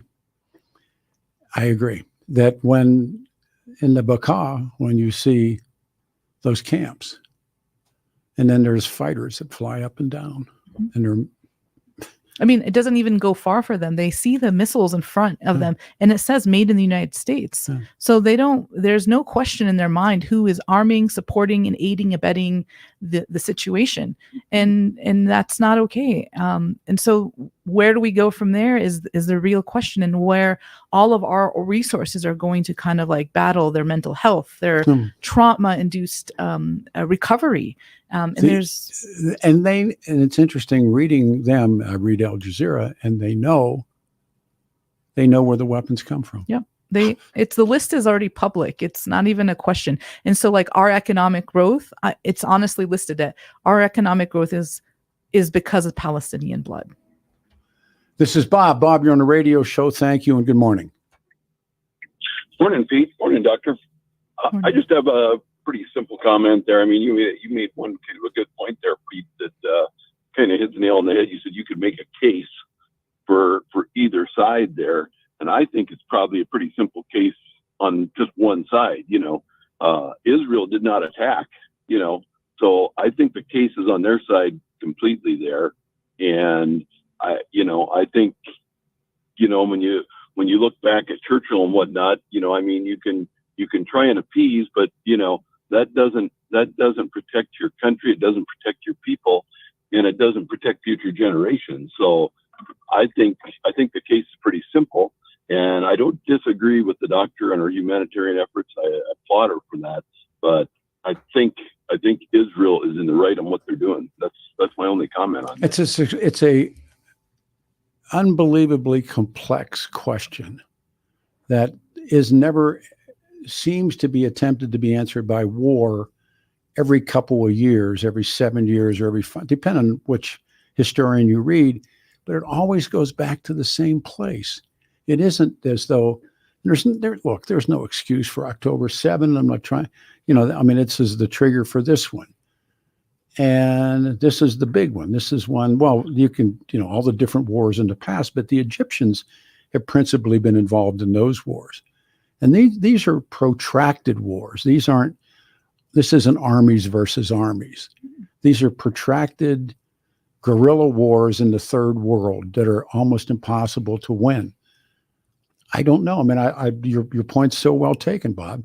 And at the same time, Doctor, how's it end? I always push back a little bit that Israel has been attacking Gaza. There is documented wars in the last 16 years. So we can't say that it was provoked just on October 7th. And I would also put forward that there are over 9,000 Palestinians held hostage right now before October 7th. Of those, it's 3,500 children. So the impetus to release those, and these are kids that would throw a rock and all of a sudden jailed with no Miranda rights spoken to them. So they're in this incarcerated cell. And so there's a lot of factors that play in prior to October 7th. We also have settlers going into Palestinian homes and taking them over.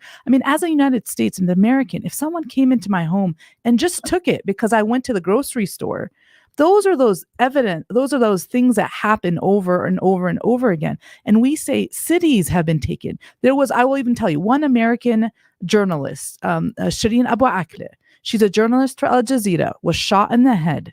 And she had the largest funeral procession. During the time that Palestinians went to go mourn her death, over 20, there was cities that were taken over by settlers. So when we see those things and we don't question, push back, And the sovereignty of Palestinian land is being usurped by these illegal settlements that have been documented by international courts. Then we can't just say October 7th they were attacked, because there's over a myriad of documented cases against Israel, and nothing has been addressed. The courts deny any mishaps from happening, it just goes on. One of the things, Bob, that strikes me about what October 7th is in 1968 in February in Vietnam, there was something called the Tet Offensive. And Tet's purpose, and when they got into Hue and they got into those cities where they just dug up graves full of dead people that had been murdered by the VC and the VCS and the NVA. And before that, Westmoreland had said that, the end is in sight, or that whatever that line was, you can see it was Tet, and Tet was a loss for the North. They lost their people, they lost everything but it was a proof we're still here. And they shook the American population because Westmoreland and Lyndon Johnson had been telling the American people we're winning the war. Now, I can't excuse either one, but the purpose we now know, because the books are being written about what happened in that offensive. And that was the purpose of it. And they even say it. Now, I'm not excusing it. I'm not making it a good thing or a bad thing. I'm just saying that's what it was. And when they got into Hue, there's a city called Hue. It's H-U-E, it's spelled that way. How many thousands of people did they find murdered in those graves? I'm never sure. But that was the purpose of it. It's horrible, makes no sense to a rational human, but to them it did. Yeah, no, I mean, and I agree with you, Pete, that it's really hard to understand. I don't think we can understand it. And I agree with the doctor said as far as the Palestinians and whatnot, but I guess I need to push back a little bit and say, yes, we know there's issues that have been going on there ever since Israel was, given that territory there, after World War II. But, I still go back and say, we did not go in, Israel did not go in and massacre, 1,200 people. That is what kind of ignited this to be broader than it was, instead. And I do believe that, the negotiations have been going on for years between the Palestinians and Israel, and they'll probably go on, many years past our time. But, I still do not think there's any way that they can justify what, Hamas did, on October 7th. And I think there's got to be some way. And I think that Netanyahu really believes the only way to do that is to clean out Hamas. Sure. I think you made the point too, Pete. What happens to these kids that are 8, 10 years old now? Maybe they're in a better place for future generations if somebody came with a bomb and you're 8, 10 years old, 7 years old, and killed your parents, what are you going to do when you're a grown man? Well, I think that's happened in wars. It's what it is. I'm being yelled at to break. Thank you, sir. Hang on, everybody. RockyMountainBargains.com, where you'll always pay half price. Why pay retail when you can get what you want at 50% off? Just go to RockyMountainBargains.com and save. Here's this week's featured item. A DeWalt Atomic 20-volt max cordless impact driver kit, valued at $160. Get it now for half price. Get it now at RockyMountainBargains.com for 50% off. RockyMountainBargains.com, where you always pay half price. Restrictions apply. Go to RockyMountainBargains.com for complete details.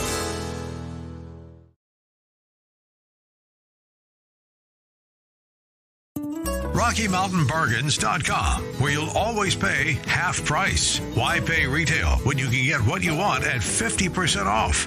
Just go to RockyMountainBargains.com and save. Here's this week's featured item. A DeWalt Atomic 20-volt max cordless impact driver kit, valued at $160. Get it now for half price. Get it now at RockyMountainBargains.com for 50% off. RockyMountainBargains.com, where you always pay half price. Restrictions apply. Go to RockyMountainBargains.com for complete details.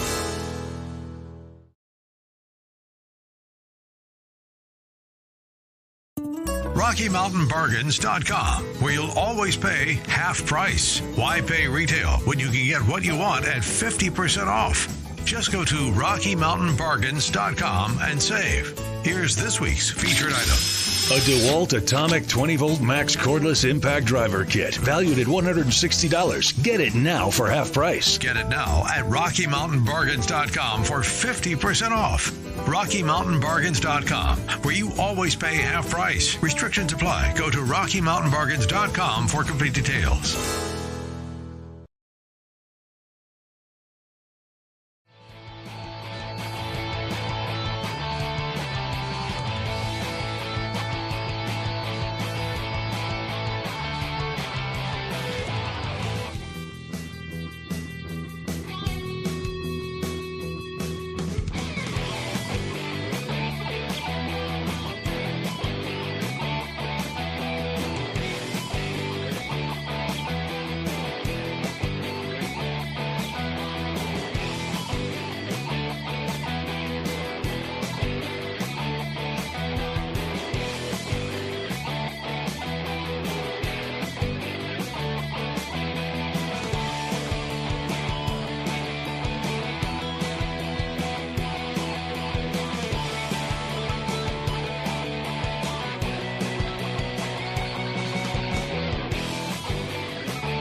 There we go. Right song this time.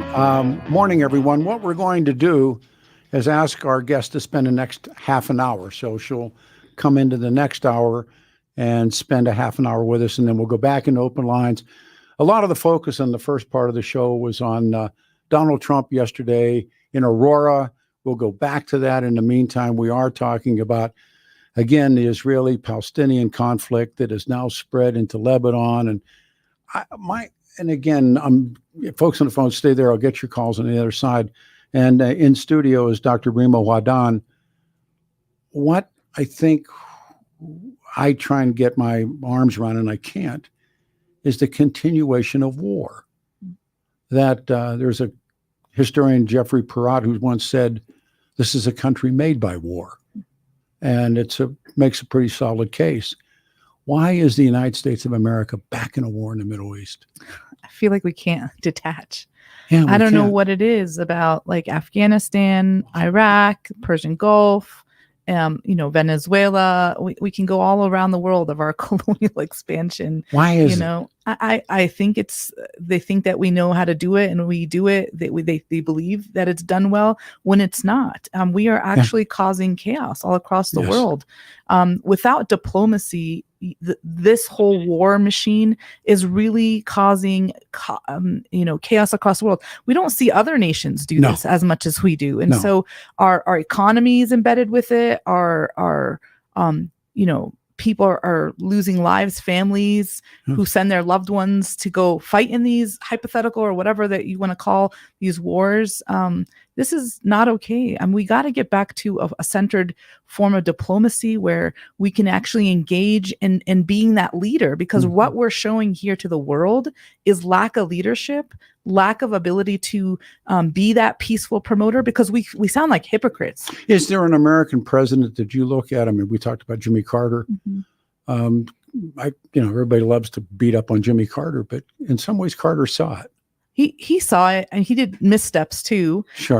But I want to say that of them, he showed the best foot forward to try to do the diplomacy and really get world leaders together to kind of engage. We're getting the up. Okay, here we go. We're going to take a turner and we'll come back, and the lines are jammed. We'll get your calls in here. 710 KNUS.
Better believe it. Good morning, everyone, on a Saturday, October 12, 2024. Good old 710 KNUS. The weather, it's beautiful. My motorcycle's outside, 82 the high, 75 on Sunday, and 78 degrees on Monday.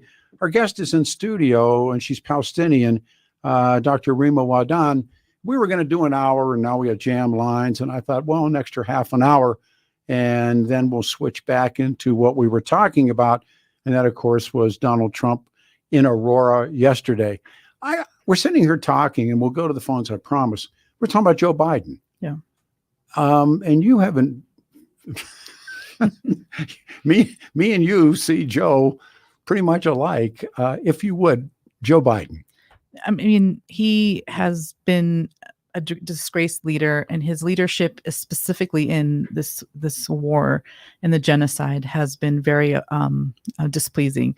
For a person who wants to say that he's a hero for all and to literally support a genocide and deny a population of people basic human rights, that's it's uncalled for, and we organized against him because we didn't support his leadership. And I would go back to the uncommitted movement that we supported. So the Palestinian community, along with others, supported this uncommitted movement. It was a significant time before his election that took place, sometimes like from January all the way through, and we were able to galvanize key states like Michigan, which had the highest Arab population. That's true. And because of the uncommitted movement, there was a statement from the preliminaries where hundreds of thousands of people said uncommitted as a signal to the Democratic Party to say that we are not voting for you. I think it's one of the reasons that, because I do believe it was a palace coup. I believe that they couped Joe Biden, but the great fear, because Michigan brings home the bacon. And we are, again. No, I agree. Yeah, and we're not going to support the Democratic Party. We asked Kamala if we can see leadership between the Biden administration in August to do a ceasefire, because the bare minimum that needs to be on the ground, because there is no person, even callers, I hope we're all aligned in this, that the genocide that's happening in Gaza is not acceptable. Has she spoken on this at any? Had she gone and met people from? She's had lip service, but we are not, we've given her a red line. She has not met it. Therefore, our entire community are working to say no to the Democratic Party. I'm not saying that we're all 100% in favor of the Republican Party, but we are not 100% aligned of not supporting her as the president-elect come 2025. And so that unconditional movement was a signal to the administration. And we were successful because Biden stepped down, because there was no chance that in all the key states that we were doing the unconditional movement, there was no chance that he was going to succeed. And that's the same thing for Kamala Harris and the whole Biden administration. One of the things when I try and weigh and measure these two, Trump's a wild card.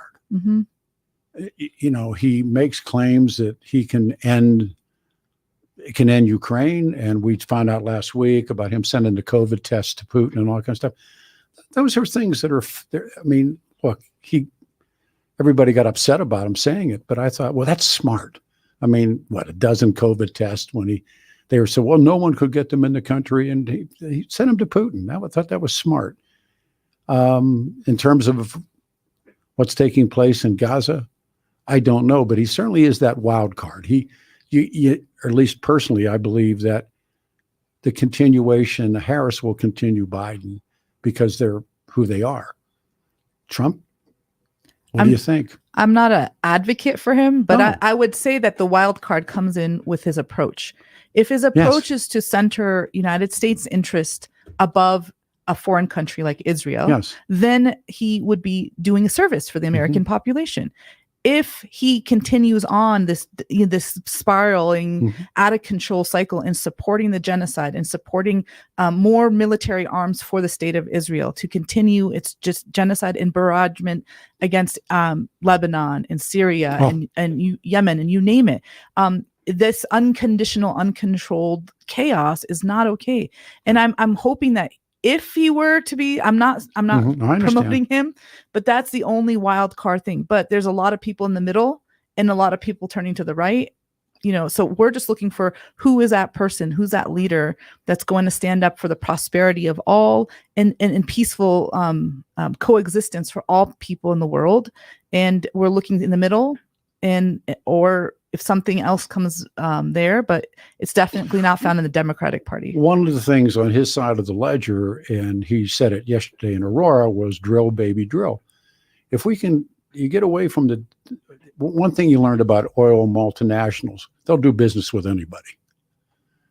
And they the most despotic human beings on the face of the earth, the multinationals will do business with. And everything about the Shah starts there, and then you go on and on and on. Certainly the Saudi Arabians are gallant allies. But if you can get, and under Trump, we were oil independent. We were away from these people. And Biden, I don't know, oil is a huge variable in this issue because, well, the oil emirates, the oil producers, and they, by and large, do not side with Israel, but they want calm so they can, so the oil flows. It's so complex. Mm-hmm. But the bare simplest is to keep it centered on human rights, and all the other elements can kind of go to the side. All right, Stephen, you're up. You're on a radio show Saturday morning. Thank you. Thank you. So I just want to say, I think the good doctor is confused. I mean, her previous word salad about red lines reminded me of Kamala Harris. And I think that's because they're similar people. Simple-minded idealists. Well, she just said she just said she doesn't. Not the people that are holding. What? She just said she's not a Harris fan. Doesn't matter. Okay. They think the same way, which is, it's the guns. It's not the people that are holding them or what they do with them. It's the guns. And I want to say one more thing. Well, say that again. It's not the people that are holding them. They think it's the guns, not the people who are holding them and what they do with them. I misunderstood you. Okay.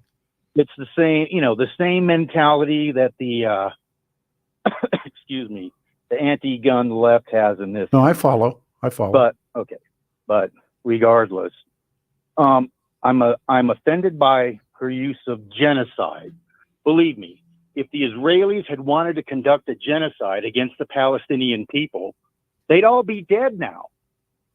Well, and one last thing, I'll tell you when this is going to end. Could she respond to you? Absolutely. All right. Yes, ma'am. I mean, that's the conflicting thing with a lot of people saying that it's not a genocide. When I look at one year in, we're at 45,000 dead. And actually, according to the British Lancet, which is one of the world's most premier health journals in the world, have actually estimated that number to be about 186,000 because there's so many bodies under the rubble that we can't even count. When people say I'm offended by the term genocide, what do you call in the last 1 year 100,000 deaths, over 100,000 injured, and then displacement of 2 million people? Enforcing food and water as weapons of war. No other nation in the world has ever used food and water as a weapon of war. That is a contradiction of international war, contradiction of international documents. And so I'm not here to please people by saying the right terminology when we have multiple people dying.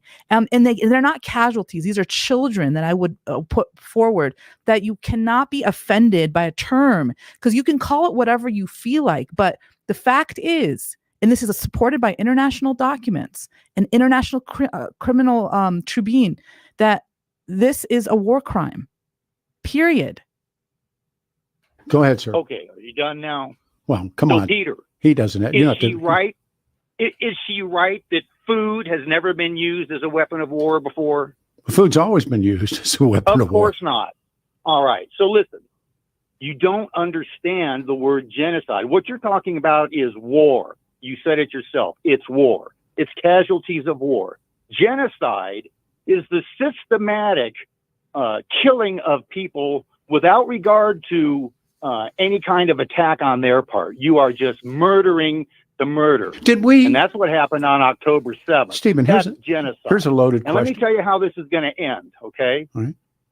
This will end when the good Palestinian people rise up, band together, rise up, and throw off their Hamas and Hezbollah oppressors. Then diplomacy will mean something. Let me ask you a really loaded question, because I've been reading so much about this. Did the United States of America commit genocide against Native people? Yes. Stephen? No. I mean, they rounded them up and put them on reservations. They did not systematically eliminate them. I'm going to push back. I'd have a hard time with that. So I work with Doctors Against Genocide. There is like a 10-tier system that's been established. There's forced displacement of people, breaking international law, a blockade, civilian casualties, illegal settlements, apartheid policies, censorship, and then collective punishment and resource restriction. Those are all elements of a genocide, and those are all elements that the United States government has done against our indigenous brothers and sisters. And I would argue the same thing happened in Israel. Those are all elements of a genocide. It's an interesting term. For instance, I don't know if you saw this or not. By the way, Stephen, your call's great. The Nobel Peace Prize went to survivors of Hiroshima. And I'm thinking, how does that work? And they must have been little kids when that happened. It doesn't make sense. We did not commit genocide against the Japanese, although we killed, hundreds of thousands of Japanese, but that wasn't genocide. What happened to Native? I don't believe that was genocide. I don't believe it was genocide against the Germans in the Second World War, although again, numbers were, spiraling of how many Germans we killed, but how many people the Germans killed, and so, how many people the Japanese killed, and so, but what happened to Native people? You got to take a long, hard look at that, and what's happening right now, and the word really comes into the American lexicon. And the word I prefer, there's a word called the Shoah. And the Shoah is a much, I think, more emotional term about what happened to Jews in Europe under the Nazis. But remember, and this all leads to the creation of the state, those things had been happening to Jews in Europe. I mean, remember Richard the Lionhearted throws the Jews out. The Spain does what they do. The leading up to the creation of the state is the Dreyfus trials and everything that had happened in Europe. And I mean, and it's a legitimate thing for Herzl to speak about and ask for. So how do you? I don't, as a reader, I don't know how you get around it. How you get around any of it, because one thing will lead to another, to another, to another, to another. And you're right about October 7th, 23. I don't have an answer. Genocide is what Stalin did to the Ukrainians. Well, no, he didn't. Mao did to his own people. What Stalin did was to the kulaks. They were these bourgeoisie, as they called them, farmers, and they wanted to collectivize the farms. And so, actually, one of his henchmen was Nikita Khrushchev, and they eliminated the kulaks. They eliminated the farmers that really knew what they were doing, and then also then that set the Soviet Union into starvation, because the people they brought in there to grow wheat had no clue, and they okay. I don't know if it was I bow to your superior historical No. knowledge. It's just not the Ukrainians. I thought it took place in Ukraine. But it did. Well, there you go. But there was a class of farmers who were, a lot of them were Germans, or German ethnic Germans, that were brought by Catherine the Great. Catherine brought farmers from Germany because the Russians didn't know how to farm, and she brings in these German people that could farm, and they become what was called the kulaks. And Stalin wanted to make big farm communes, and so He killed them. All right. So can we go back to Oh, sure, of course. So I just want to make one comment about your children comment, which is these children are already terrorists. They've been indoctrinated in it since the time they could understand the language. So the war is not going to change that. And then the other thing is, I'm offended by her comment that the United States of America is going around the world and causing trouble in the Middle East and South America. And, well, excuse us for wanting to support people's rights to be free and determine how they're going to live their own lives. But again, instead of the moronic Gestapo agents of some totalitarian Stephen, state. If you go back and you see the governments, and it really gets into what the politics of the Cold War were, and you find the United States propping up heads of state that had no more business being there other than they could turn around to Dwight Eisenhower or Jack Kennedy or Harry Truman and say, I'm an anti-communist. And that's... Peter, have you ever heard the phrase, he's a son of a bitch, but he's our son of a bitch? That was what FDR, I think it was Stettinius said that about Joe Kennedy to Franklin Roosevelt when FDR appoints him as the head of the first FCC and or Securities Exchange Commission, pardon me. And Stettinius or Jimmy Burns, and one of those guys said, my God, Franklin, the man's a crook. And Roosevelt said, he may be a crook, but he's my crook or our crook. I was thinking of Ambassador Jean Kirkpatrick who said that. Much later. In regards to some of the people we were supporting in South America but look, that the left was all up in arms about. But you learned that what one creates another. When Ho Chi Minh goes to Versailles to see Woodrow Wilson, they turn him away. And he keeps trying to find a way to get the French out of what was then called French Indochina, eventually ends up in Moscow. I agree. That was a horrible mistake. We should not have allowed the French to go back in there. What was freedom of choice and self-determination all about? Zero. Not in that case. Well, no, they didn't give them any choice. But the same thing then happens in Panama. It happens in Guatemala. It happens Venezuela. And Venezuela is another great example. It happens, and then we become selective in Europe. And there's a guy named Willy Brandt who was one of the few Germans that they could find that wasn't a Nazi. At the same time, in East Germany, the guy's name was Walter Ulbricht, and I don't know why I remember it. But he had spent the war in Moscow. And what did the Soviets do? They run them in. And Jaruzelski in Poland, they put these people in power. Everybody hated them. And yet, so we've come to that point. And I love your call, by the way. You're very bright. So when we have this moment right now. But it's also like putting in, when do we stop putting our person and not allow the people within that sovereign region to identify their own people? When the minute we encroach on that sovereign possibility, that is colonialism. So let me ask you this, Doctor. You said earlier, when was the last election in Gaza? 2006. Yeah.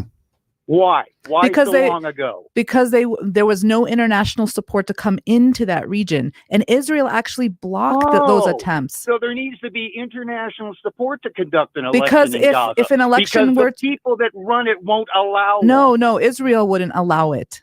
Israel did not allow elections in Gaza. International support was going in to allow the elections, and they did not allow it to go forward.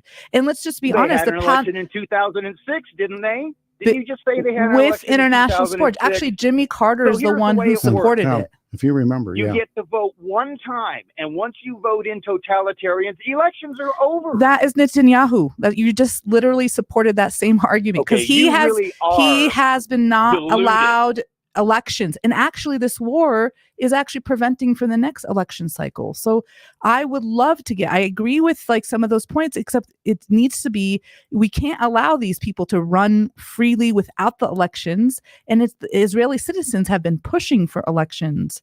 No, there's not a lot of support for Benjamin Netanyahu in Israel. And you think Hamas is going to allow that? There is no Hamas anymore. There's nobody in Gaza. So. Oh, okay. Stephen, listen, you need to wake up, young lady, and face the music. But again, this Peter, in the middle of this, reality deals off the bottom of the deck. And if you look at the history since 1948, but if you take it before that, and you go back before the First World War, and you go back these are stair steps, and instead of going up, they go down. And I'm talking about what's happening now. But you can't. I understand history impacts these things. No, but you can't. At some point, don't the therapists say it's time to get over it? No. On? No, I wish that were true. Mm-hmm. But you have to see things as, that's why historians are important. Things exist for reasons, and history hates a vacuum. Something will fill it. And so when you get an organization like Hamas, or better yet, Hezbollah comes out of the prisons in Lebanon in the civil war in Lebanon. It was Israelis, it was the IDF, it was the Syrian army, it was the PLO. And out of these people comes this organization, the Party of God, actually is what it means. They come out of and in many ways, and I'm not to make anybody mad, but they kind of got this Black Panther thing going when they come out of the prisons and they start feeding kids and they start doing it, except they grow. And now Hezbollah is probably the most significant political party in Lebanon today, in spite of what the Lebanese want to believe. But they're almost like you and I were agreeing on Ho. They almost are self-created. And I shake your hand if you're in the room. I don't have an answer. In fact, let's talk about Lebanon for a minute. Sure. Remember back in the 60s, Beirut was called the Paris of the Middle East. I've been What there. happened? Well, the co-religionists destroyed it. No, that's not true. Yes, brother, I lived there. The Lebanese, their constitution, if the premier were a Muslim, the president had to be a Christian, and vice versa. And it was the one place that they got along, and was there. And they were Sunnis, and they were Maronites, they were Orthodox Christians, but the Constitution made it clear that if one was one, the one had to be the other. And they didn't. Okay, but that was then, Peter. Well, no, that's not now. No, but when it got destroyed, interesting stories. But I'm all about what's happening now. Well, but you German. No, you just. I'm not going to hate you. No, but you brought up Lebanon and said you brought up Lebanon. I'm like to hate you based upon how we interact. But you brought up Lebanon and said the religionists killed it, and what happened in Lebanon was it wasn't that simple. What happened in Lebanon was the Muslims drove the Christians and the Jews out. That's not right. No, that's not true. No, genocide. That's not true. No. That's not true. No, Yes, okay. All right. Love the call. Why is Lebanon such a mess now? Well, where is the Christian prime minister that you're talking about? No, it's all gone now. It's all gone. But what happened in Lebanon? Why is it all gone? A series of events. You wanted to say? Yeah, there's a series of collapse, economic collapse, and just destruction of the economy has really taken a toll on Lebanon in the last 10 years. And the banks have collapsed. We're talking about a structure of a government. It had nothing to do with religion. It was literally economic collapse that literally brought it on the brinks. And that, in addition to the infrastructure. I'll tell you an interesting story. When I was in Lebanon, the Bush-Cheney war created enormous amounts of refugees. And a lot of them were in the camps in the Bekaa, and a lot of them came into Lebanon. And whether you would want to agree with this or not, the Bush-Cheney war caused more problems in the Middle East than they won't ever be righted again, or certainly won't be write it in my grandson's life. And the same thing was true when Hillary Clinton said the Arab Spring. It wasn't. It was the Arab Winter.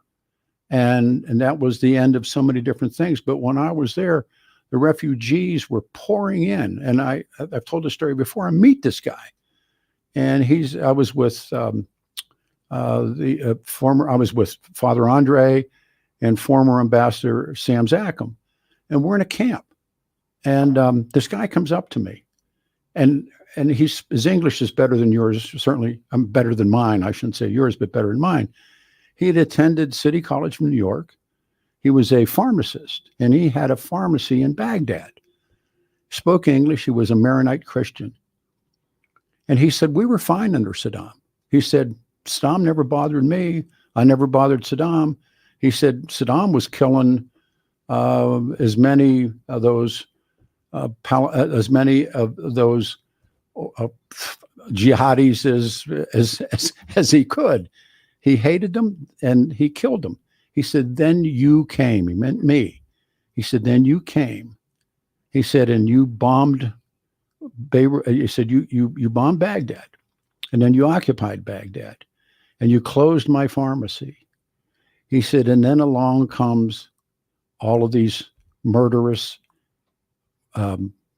Islamists, and they drove me out, and they'd killed his family. And he was now in Lebanon. And he said, I can't practice pharmacy. I can't go to the US. The Lebs won't let me open a pharmacy and practice my trade. And we talked for quite a while. And I said, where is your anger? Where does your anger lie? And he said, with the United States of America.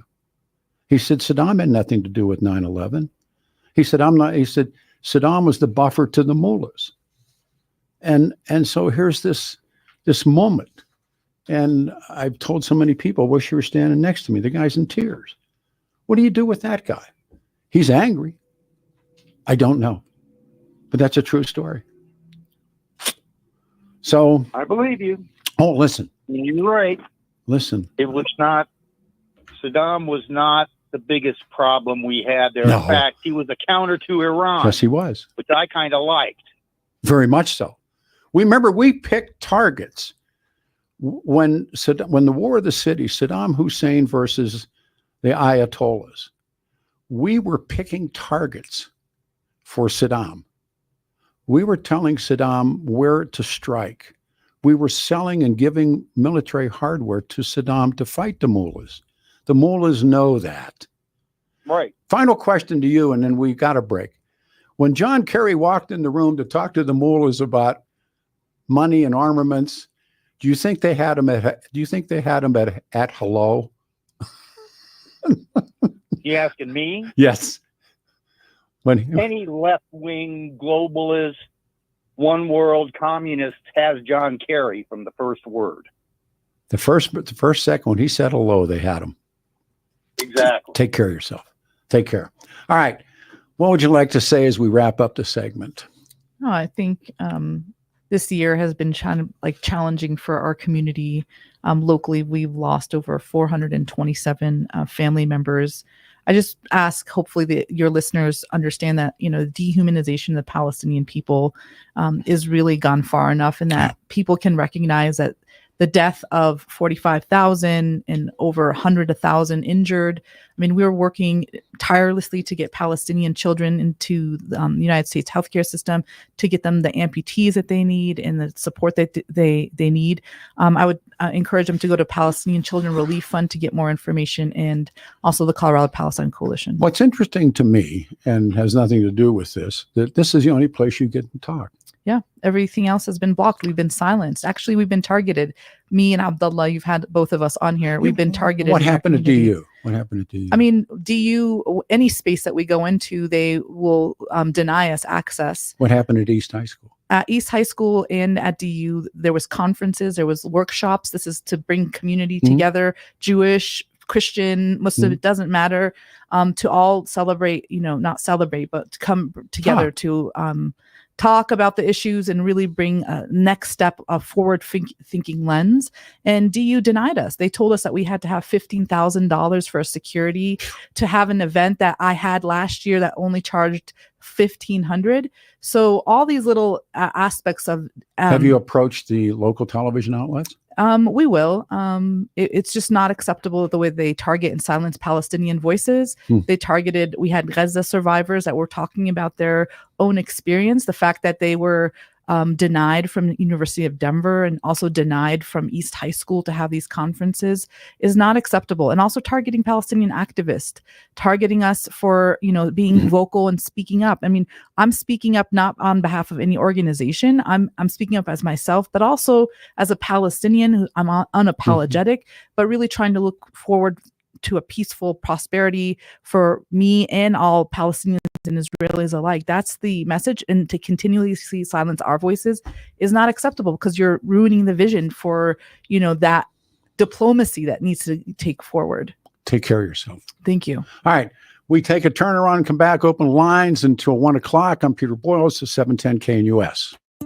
RockyMountainBargains.com, where you'll always pay half price. Why pay retail when you can get what you want at 50% off? Just go to RockyMountainBargains.com and save. Here's this week's featured item. A DeWalt Atomic 20-volt max cordless impact driver kit, valued at $160. Get it now for half price. Get it now at RockyMountainBargains.com for 50% off. RockyMountainBargains.com, where you always pay half price. Restrictions apply. Go to RockyMountainBargains.com for complete details.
Send money, guns, and lawyers. That's always good advice. Good morning, everyone. It's a Saturday, October 12, 2024. Good old 710 KNUS. Going to Devil's Head Choppers again today. 82 the high, 75 tomorrow. Real quick, my friends at Black Eyed Pea of Colorado, locally owned and operated. Steve and Michelle love these restaurants. We go a lot. It's home-style cooking. It's worth going out for. 8 locations. There's one near you. When's the last time you took your family to eat at the Black Eyed Pea? And they got daily specials and senior discounts, everything made from scratch. Chicken fried steak is incredible. Homemade soups, great salads, smashed potatoes, my personal favorite, meatloaf. Like this, you grew up as a poor kid, meatloaf was a Sunday, boy, that's a get after it. Made from scratch, save food and save room for dessert. The Black Eyed Pea, the Mile High 1 pound chocolates, the Stephen Tubbs chocolate cake, the carrot cake, that's incredible 1 pound as well. Make your dinner party, rehearsal dinners, and wedding receptions or company events a special at the Black Eyed Pea. They do catering, so no matter what the occasion. Black Eyed Pea gift cards are always great. Whether you purchase them for your spouse, birthday favors, or holiday presents, they got you covered. There's everything about these restaurants. There's all these locations. You'll find one near you. You do a Google Black Eyed Pea. And the Castle Rock Black Eyed Pea is the home base. Black Eyed Pea of Colorado. Steve and Michelle, thanks for being sponsors of the show. All right, here we go.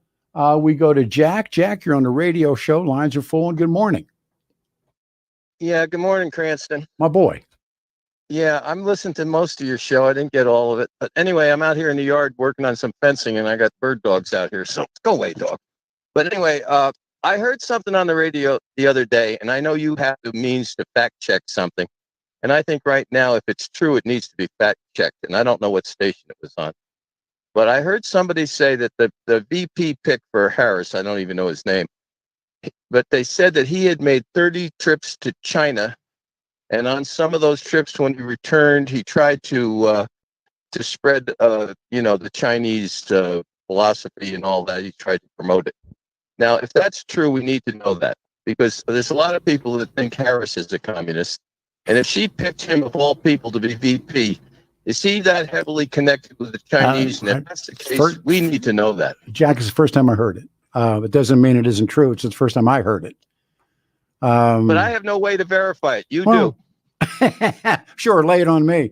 All right, let me see. Yeah. All right, hang on. Adam, would you check and see how many trips? 19, did you say? How many trips did you say he went to China? Jackie. What? How many trips do you say he made to China? I heard 30 was 30, what I heard. okay. I don't know what station it was on. I don't know if it's nonsense or not, but I'd like to know for sure. Well, in what capacity did he go in? I mean, I'm not defending anybody because I don't know anything about this, but what capacity did he go as a teacher? They didn't say. Okay. All right. They didn't say. They said when he came back, he was distributing Chinese propaganda on some of those trips. So I don't know what that was. Was it field trips? What's it say? Adam, could jump on the show. Well, what I saw, Tim Walz himself said he had taken basketball teams, he had taken softball teams, he had taken students to China. And the number I heard was 35. 35? Okay. Was that number 35 trips? Well, that's what Adam's saying. He's reading it. Well, I think, Peter, is that or is that not a red flag? I don't know. I mean, I domestic policy is far more important. When I listen to all this stuff about the Chinese, and I had this conversation with somebody not too long ago. I'm sitting in a room right now that has 1, 2, 3, 4, 5, 6, 7 screens, 1, 2, 3 keyboards, a big phone bank. Where do you think they were made? Well, everything's made in China. Having said that, they buy our debt. We are so intrinsically tied to basic industry and the PRC. And they are so... Yeah, I know Nixon did it. I know the history. Well, no, actually, the favored nation comes after Nixon. But Nixon, that was a ploy really to give Brezhnev the hot foot about Southeast Asia and Eastern Europe. And it's complex. But the point of it is,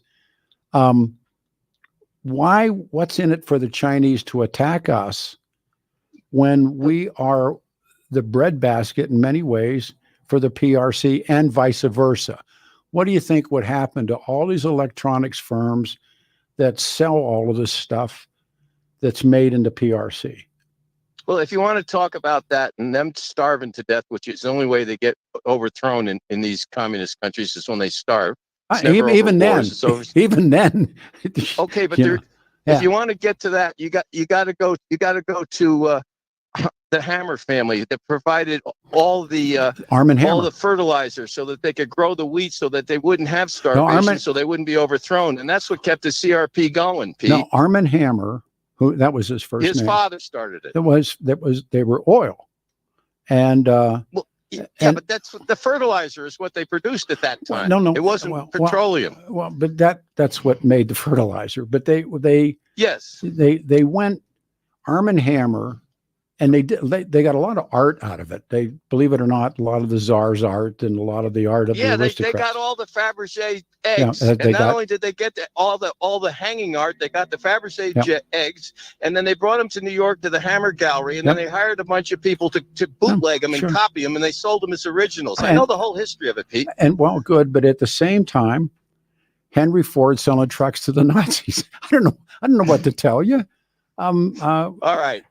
The point of my story, the point of my call is, why did she pick this guy for a Veep who made the 30 trips to China with all the people she could have picked? What does that tell you? Well, listen, I'm not on the inside of what these people do. It doesn't tell me really anything. Walt said here, I'm reading it right now because Adam's a good man. Walt said he went to China dozens of times. Now his campaign says it's closer to 15. That's the headline.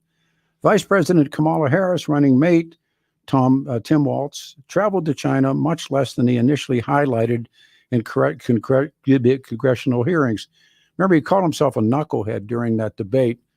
I've been to China dozens of times, he said in the 2016 congressional hearing. However, and the campaign spokesperson recently acknowledged to the Minnesota Public Radio that the number was closer to 15 times. GOP critics, da-da-da-da-da-da-da-da. I don't know. I don't know if I put any weight one way or the other. Okay. Well, I mean, just if the guy did it, the guy did it. Tancredo, who was my close personal friend, Tancredo used to take kids to Russia, to Soviet Union. That was one of Tancredo's things did when he taught. So I don't know. Throw one out the window. You take care. We need Senator Joe back. That's what I'm saying. You start asking those people, have you now or have you ever been a member of the Communist Party? How would you have no decency? Do you have no decency? At last, Senator, have you no decency? Take care. All right. We need to turn 710 KNUS. I'm Peter Boyles. This is Denver's talk station. David Ellis, Cherry Creek. You heard me talk about David. I saw David earlier in the week. David Ellis Jewelers, and get a fortune in cash and secure an appraisal from David for all the valuables you have tucked away in your home.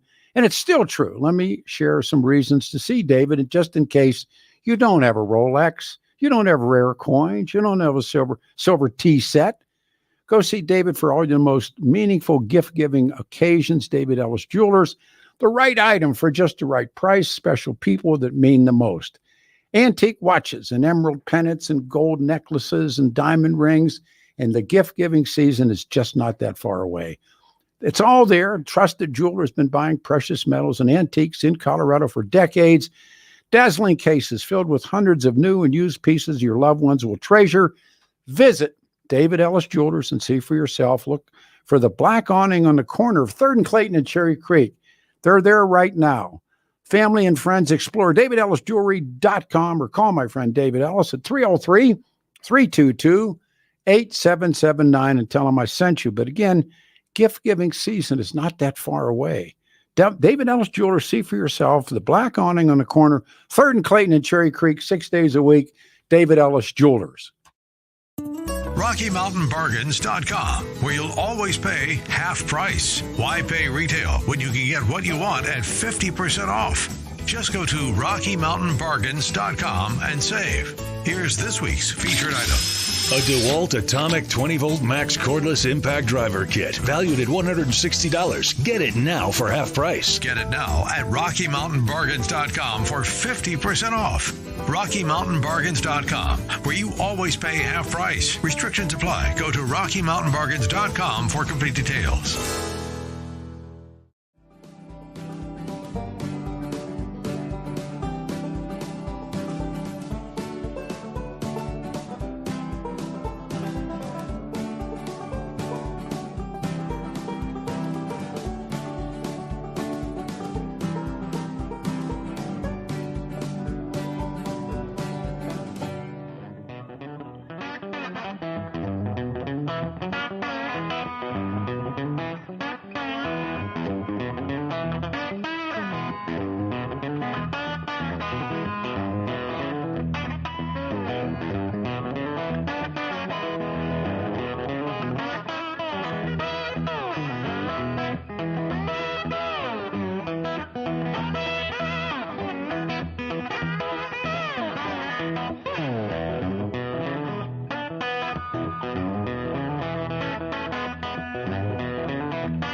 Diamond in the back, sunroof top, digging the scene in the gangster lean.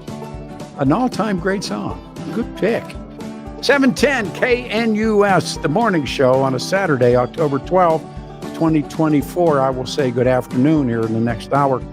We only got about 2 minutes till the turnaround. I want to start a call. Weather, beautiful, 82. Our brother Clint's here. We're going to ride motorcycles, 75 on Sunday and Monday, 78 degrees. The complexity of the Middle East is not to be understood by, I think, anybody. The history is brutal, bloody. There doesn't seem to be anything that pulls out of this. And there's a line from really bright historians who say, and I've said this before, there are parts of the world where there is no tomorrow. It is simply yesterday repeating itself again and again and again and again.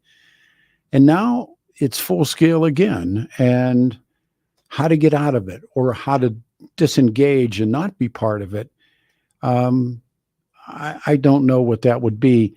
The amount of money that's spent, and plus, these people know where the weaponry comes from. And the weaponry comes from us.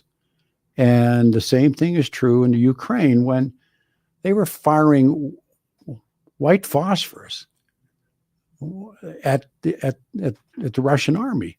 That stuff, it's called Willie Pete, comes from this country. They know that. We were talking about Trump saying he could solve it. He certainly is that wild card, isn't he? That and I've talked on and off the air with Dr.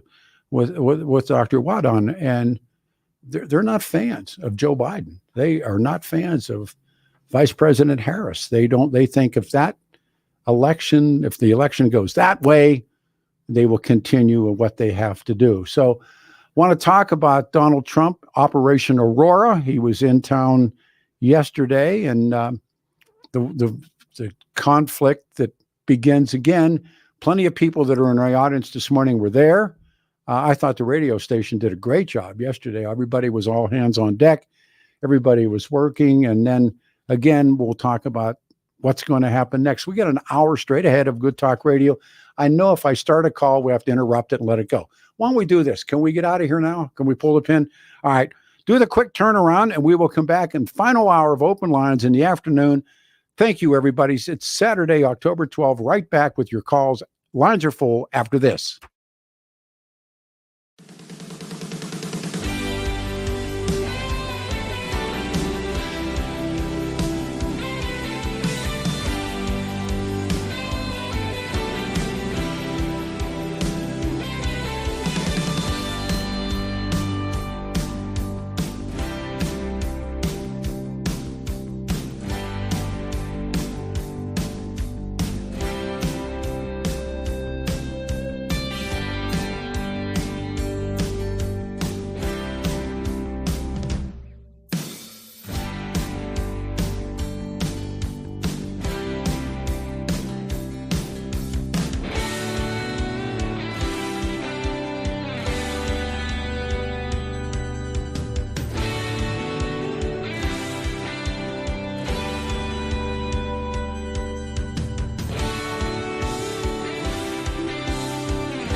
Good afternoon, everybody. It's a Saturday, October 12, 2024. Good old 710 KNUS.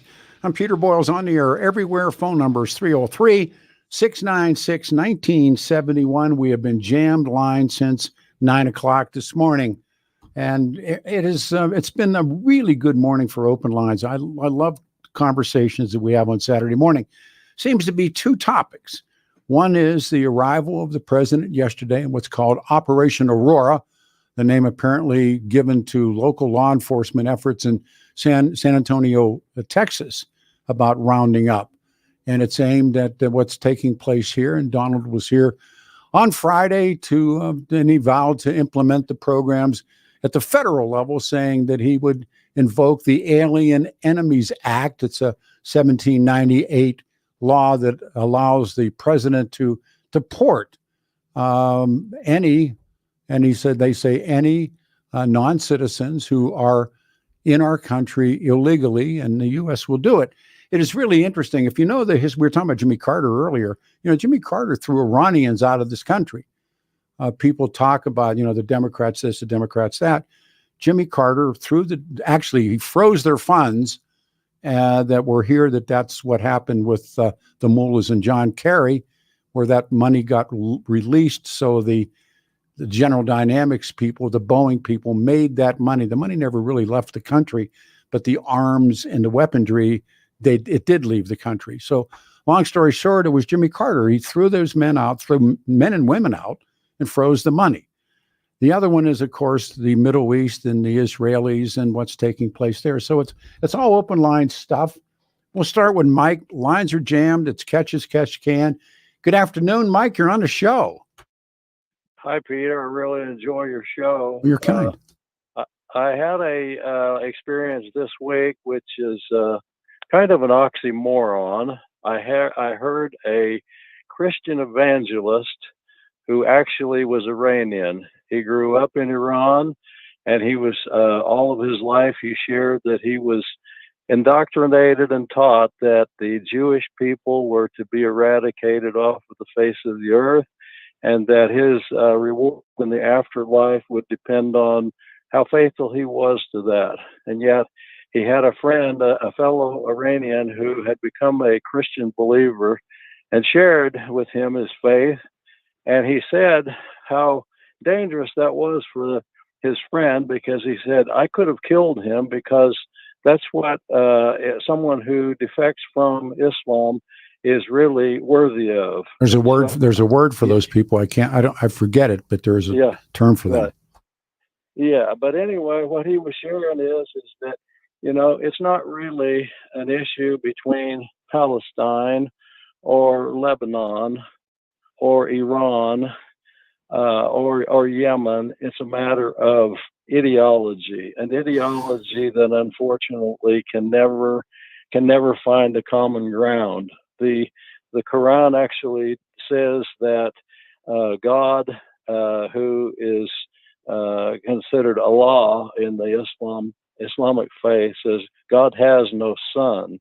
And the whole premise of the Judeo-Christian thought and philosophy and history is that God had a son who he sent to a lost world to save us. Not Judaism, but Christianity. No, I realize that, but Christianity has its roots in Judaism. That's why Christians. And by the way, does Islam? Remember, Abraham is the father of us all. Ishmael, yes. back to Ishmael, and their belief system begins the same. Yes, and then you do know the story, because you mentioned it, that the firstborn, according to the Islamists, the firstborn is Ishmael. It's not Isaac. Correct. And the hatred is so hard to imagine by us. It is. But one of the things it says even in the book of Genesis is that Ishmael would be a wild man, and his hand would be against everyone. And so, how do we see that played out in modern times Well, here. remember, Because this, if it's true, and if it's not mythology, but Abraham or Abraham, his wife's name is Sarah, and Sarah is what they call barren. She can't have children. And remember, they're old too, man. They're like older than me. And so Sarah gives her handmaiden, her name is Hagar, and she gives Hagar to Abraham, and Abraham impregnates her, and that baby is Ishmael. And so according to Torah, according to the Bible, according to the Quran, God tells Abraham to kill his firstborn. Now, the Christian world and in the Hebrew world believe the firstborn is Isaac. The Islamic world believes the firstborn is Ishmael. So when it comes time to take the son up to kill him, the Muslim world believes it's Ishmael. The Christian world believes it's Isaac. And so then suddenly a miracle happens, and Sarah gets pregnant, and she has a baby, and that baby is Isaac. And so they drive her out. They drive Hagar and her child out. But according to Muhammad, that firstborn, the blessing runs through Abraham into Ishmael, into the tribes that become the Muslims. And there's Abraham has a grave, or they say it's a grave, and it's this big blue mound. And I've been there, and the one side, it's fenced off. One side, and it's on the West Bank. And you go in there, and there's a side, it's all fenced off, where Christians and Jews walk on this side, and on the other side, Muslims walk. And I'm thinking, well, there's a way to bring it all back together, huh? Yeah. Well, an interesting thing though is like the gentleman that I was listening to that had this experience, and actually he became a Christian evangelist, endeavoring to convert Iranian Muslims to Christianity, and also another one you may be familiar with from Hamas. There's a someone who's called the son of Hamas. I don't remember his name right now, but he actually he converted to Christian faith. But it's interesting to me in the Christian world and realm, many people in the Middle East are making the conversion from Islam to Christianity, but you don't see that going the other way. Remember, Sirhan is a Christian. Yeah, he's not a Muslim. He's a Christian, and there's plenty of Palestinians. As a matter of fact, Saddam's circle were Christians because he didn't trust Muslims. If you really read Saddam, remember that name Tariq Aziz? Tariq Aziz was a Christian. His inner circle was principally Christian because he himself, albeit a Sunni Muslim, he didn't trust them. Correct. But the interesting thing is, Peter, and you're a student of the Bible. I can tell, at least from a historical standpoint. But one of the things is that it doesn't matter what you call yourself, because the Christian faith presents a way and a manner of living that a man has a heart change. And so a lot of people can be called or known as a Christian, but yet do they really live according to the spirit of what Christianity is all about? Well said. So, many. Anyway, no. Listen, I love the call. Most like that idea of professing, and how many people actually. And it doesn't matter what discipline we're talking about, but how many people really walk the walk as opposed to just talking the talk. Right. Well, Peter, it's because of a real genuine heart change, And I mean, not to get religious, but I That's mean, okay. the Bible says if any man believes in his heart and confesses in his mouth, it says that the Bible says that he becomes a new creation, a new creature.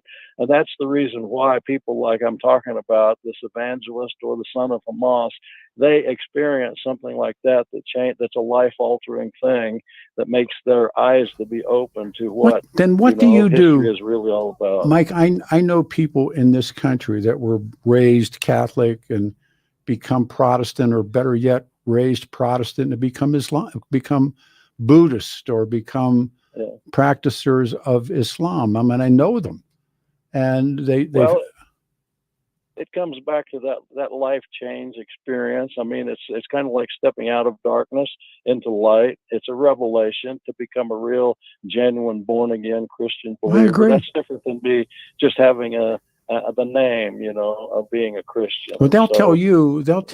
I mean, last week we had that guy in here from Scientology for 2 hours. Those people believe that. I mean, yes. You read so much about that horrible day on 9/11. Muhammad Atta, who was he wasn't the planner, but he was in the cockpit, and his luggage never got on the airplane. And when they opened up his luggage, they found, I can't think of it, there's a real name for it, I don't know, but they found his wedding dress. He was going to the Virgins. Right. I mean, he believed that. It wasn't that he said, okay, I'll throw the dress. He believed that after he murdered everybody that he could, he would wake up with the Virgins. Believed it. Right. Believed it enough to kill himself. And that's, then my friend, this evangelist that I heard had the same thing. We were taught that we will, if we died a martyr's death, it was going to be honorable, and they worship death. I mean, when they come together, he showed pictures of the fact of how, they cut themselves, they flagellate themselves, just like if you're familiar with the story of Jezebel and Elijah and the prophets of Baal, and you know that story. Sure, of course. So, anyway, they said that they did the same thing. But what about when I watch on Good Friday, when I watch in parts of the world where people crucify themselves, or people march and smack themselves? I mean, it's but the Christian faith, Peter, doesn't require that. No, but isn't it interesting to me? It's always been interesting to me what people have done in the name of what people have done in the name of the gentle Christ. Right. I mean, he's not responsible. No, I'm not making responsible for the evil. And remember, I always come back to these things, and you get trapped in my own reading. But how many things have been done in the name of the gentle Christ? And yes, and very many things. Many things. You take care of yourself. All right. Hey, bless you. You too, Mike. Thank you. Hey, Jay, you're on the radio show Saturday afternoon. There you go. Good afternoon. Hi, Peter. I was trying to get on before with your guests, but I'll say a couple of things to you. I just wanted to give kudos to Tom Tancredo. You mentioned him. But Tom Tancredo, more than just organized with his wife trips to the Soviet Union, he was also a real gutsy guy, because he was helping the Jews. He was helping the Jews who were refused exit visas. They called them refusing it. Yes, he did. And he went in there and brought them things and smuggled things to them. And that's my definition of a hero. Someone who risks their own butt when they could have just done nothing. And I really admire Tom Tancredo. He's one of my he's one of my he texted me a message this morning. Tommy and I are friends. And just a couple of points I want to make. In 1950, the Palestinian population was 944,000. It's currently 5.5 million. She throws around this word genocide, and the population increased by 600%. And also, one more, and your previous caller, Steve, who was on this subject, took away most of what I wanted to say. But when she said Israel did not allow elections, all you basically need is a pen and paper and some way to ID people, and you can conduct an election. I don't think it's that simple. No, it's not that simple. Well, I mean, we did it in this country in colonial times. Actually, Didn't we? Without computers and all actually, the when there was a place called the House of Burgesses in Virginia. I just got done writing a column about voting in this country, and the first votes after we break from Britain, the first votes you had to be male, white, over the age of 21, own property, and be a Protestant. Those were the stipulations. But they were able, but they had the mechanics to conduct an election. Well, I understand that, but it was in a different form. That's why the Electoral College is what it is, and all these things that what they are. But then systematically things were eliminated. But there was still, even after the government said, okay, you got to be a man and you got to be white, but then they still excluded Jews, Quakers, and Roman Catholics. So, but I think her excuse of not having international support for an election, I just think that's not a valid excuse. They fair enough. That's fair. Election. Also, one more thing, and it's a little bit of what you said. When you said these kids today, 6, 7, 8 years old, where are they going to be in 10 years? Did anyone ask that question when we were bombing Dresden and Tokyo? No, because it was, again, those were not wars of national liberation. Those were not protracted terrorist wars. What they were was there was global conflict. And when you talk about somebody had to quit, well, nobody quits in Germany till the Führer shoots himself. Nobody quits in Japan till their emperor says it's time to quit. And even, that's why, and with LeMay, and this is what I'm talking about, I'm Netanyahu, and I'm looking at this. I just read LeMay's history. LeMay said, we will kill them until they quit. We will kill as many Japanese as we can, and one day they will sick of being killed and they will quit, or there won't be any more of them left. LeMay even said in the aftermath, he said, if we're on the wrong side of this, I'm going to be tried as a war criminal. He knew it. And so they finally get down to the 2 big bombs. And this is fascinating to me because the Peace Prize went to these Japanese who survived Hiroshima. What did they do to survive? I mean, I don't get it. I'm glad they're alive, but how do they figure into a Peace Prize? I don't get it. But so now we're in something that begins, actually it's age old, but it's called Wars of National Liberation. And what they figured out was you can't beat a birth rate. You cannot beat a birth rate unless you're willing to completely do away with anybody that is structured in that manner. And the United States on numbers of occasions have found that out to be true. The Soviets found it out to be true. But unless you're willing to do away with those people who subscribe to ideology of violence, but there's going to be another group of people that don't subscribe to that. That's right. And those are the ones you negotiate with, work with. Well, you would try, but they are usually usurped again by the people who are willing. And right, but then you have to bomb them into submission like we did with the second atomic bomb. But again, that was a nation state that had a head. And if Hirohito hadn't said, we're going to quit, they wouldn't have quit. Remember, there's an attempted palace coup inside of the emperor's home, and I never knew this until like about 6 months ago. His voice that the Japanese people heard was a record. They recorded Hirohito the day before, telling that they're going to bear the unbearable, and it was a record. And there was these young Turk officers, lieutenants and captains, who went through looking to break that. They knew the record was made, and they were looking to destroy the record so it would not be played to the Japanese people, so the war would continue. Hirohito, or his aides were smart enough. They hid it with the courtesans. They hid it with the women, is where the record was hidden. And then the next day they played it. And they would have gone on. I mean, remember, people killed themselves because they quit. Now So then what would we, if they would have gone on, what would we have done then? Same thing. would have bombed them and bombed them and bombed them and bombed them. And then eventually we would have been victorious. No? Yes. And so will the Israelis be willing to do that? Unfortunately, I don't think they have an alternative. See, that's what I was trying to, that's the case I was trying to make, is if you think that the United States dropped more bombs on North Vietnam than they did in all the Second World War combined. Wow. Think it through. Wow. I mean, it's staggering. And so here is, here are these people. And, and it's hard to believe. I didn't know that. Oh, yeah. I mean, it's hard to believe. I mean, you're talking about Europe and Asia, Alabama. Yes. The whole thing. They dropped more bombs on North Vietnam. And they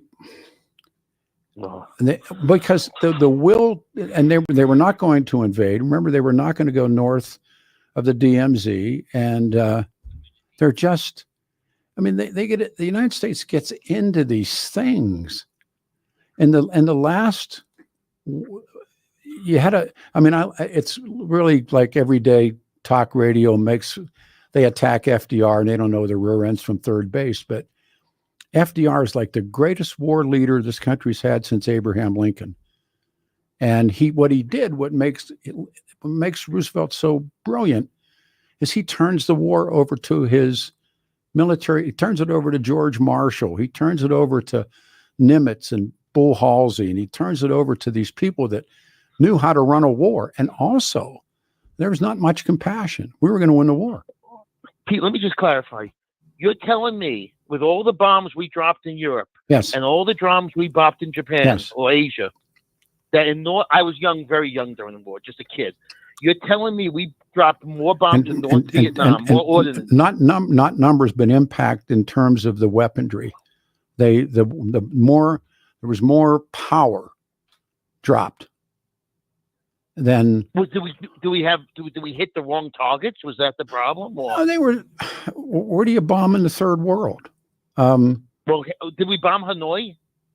What they did was there was two aircraft. There was two. One was called Yankee Station. One was called Dixie Station. Yankee was off the north part of Vietnam, and Dixie was off the southern part of Vietnam. They flew. That's where John McCain got shot down. And then there's something called Operation Rolling Thunder. Rolling Thunder was the B-52 raids. They're called arc lights. When they dropped them, you could see the arc light. And they raid after raid after raid after raid. It was called Rolling Thunder. And the 52s would come, and the 52s would come out of Thailand. The 52s would come off of Okinawa. The 52s would come north and drop tons of bombs. And then they came off the aircraft carriers, and then they flew out of Thailand, and they flew out of Tan Son Nhut, and they flew out of these places, and they continually bombed. And it didn't make any sense. They had to, whether they were the Thunder Thuds, and they went north, and they dropped bombs. They dropped bombs on the whole Ho Chi Minh Trail. They did all that stuff, and it didn't stop them. And so a better one, and I'm reading now, is the battle for Algeria. And the French in Algeria, they got chased home. The British in Kenya, they got chased home. The British out of India, they got chased home. But didn't they all fight those wars half-heartedly, like with one hand behind their back? No, not the French in Vietnam, no. The French in Algeria, no. The French finally get to the point where de Gaulle is going to go home. We got to get out of Algeria. And that's when, have you ever read about the Jackal, the assassin, right, Carlos? Yeah. Carlos.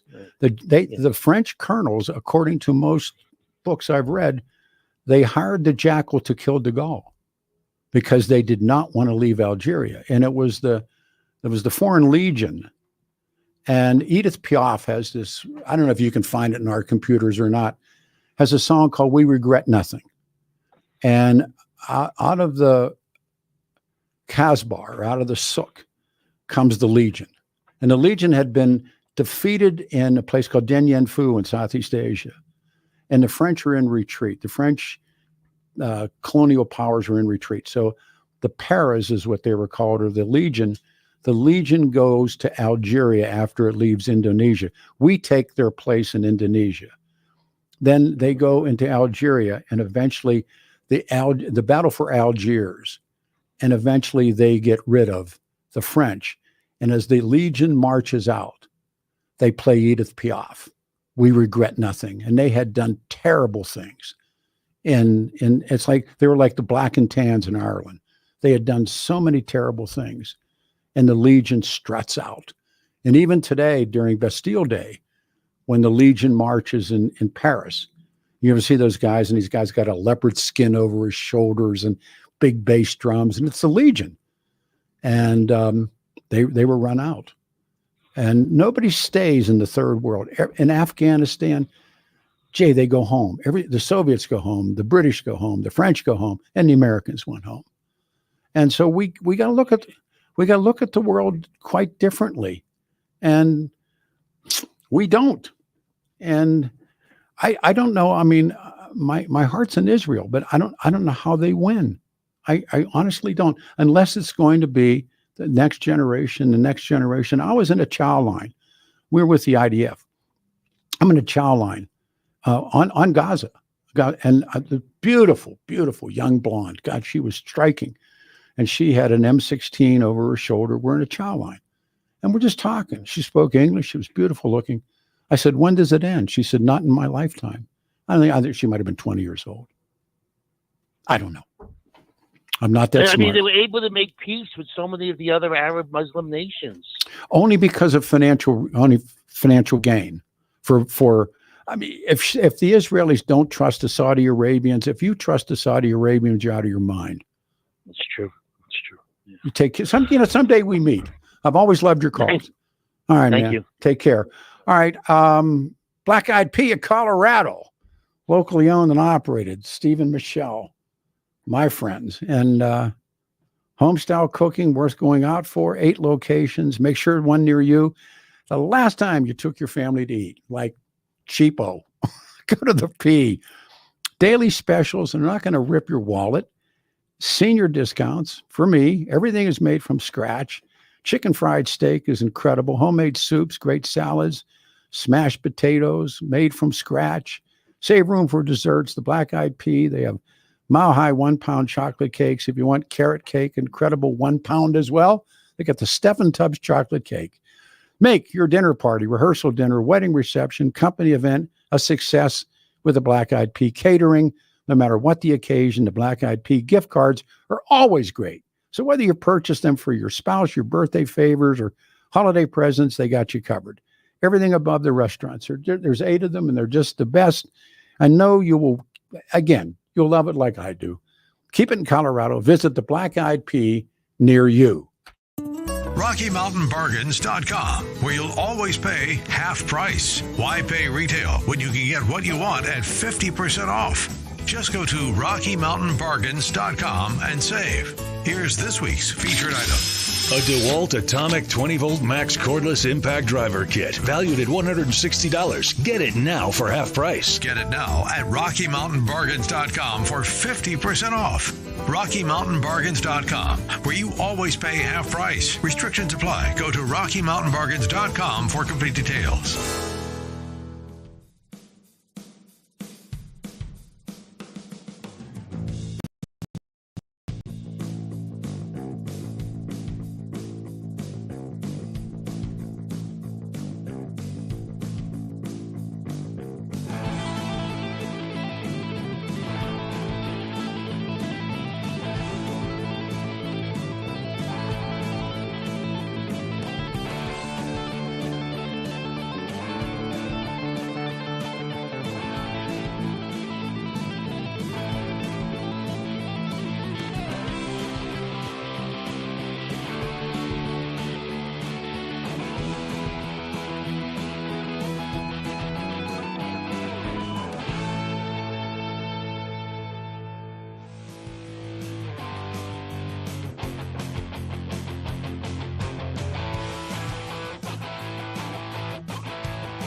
Morning, everybody. Morning, Peter. Saturday afternoon. Thank you.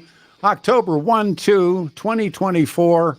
82 the high today, 75 on Sunday. Going to Devil Heads Choppers. Ugly Clint's here. All's well in the world. The day is right. Back to the phones with jammed up lines. We go to Michael. Michael, you're on a radio show. It's Saturday afternoon. Good morning. Good afternoon.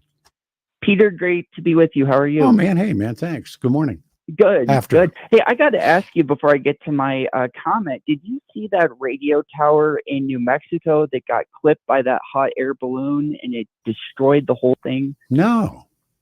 Yeah, you got to look this up. It's KKOB AM, a 50,000 watt station in New Mexico. There was a hot air balloon going over it. It clipped it, and the whole thing toppled. There's a video of it online. It was absolutely incredible. You got to check it out. When did that happen? Yesterday. Okay, because that's the balloon festival right now, right? Yeah. Oh, wow. That'll teach them. But yeah, exactly. But it was kind of funny because they were making jokes about it, like, oh well, we're not going to notice since it's just the AM signal, because they have an FM signal and an AM, and they were kind of joking about it. But I think they'll get it back up eventually. But no, it was just crazy to see that. But yeah, no, what I was going to talk about today a little bit, I haven't heard many people bring this up, but this debate earlier this week between Caraveo and Gabe Evans.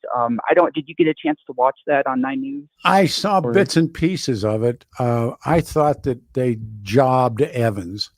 I thought that, when you walk into the lion's mouth, you got to get ready to get bit. And I thought I liked the guy. I thought he did a good job, but he was, Kyle Clark and those guys really went after him.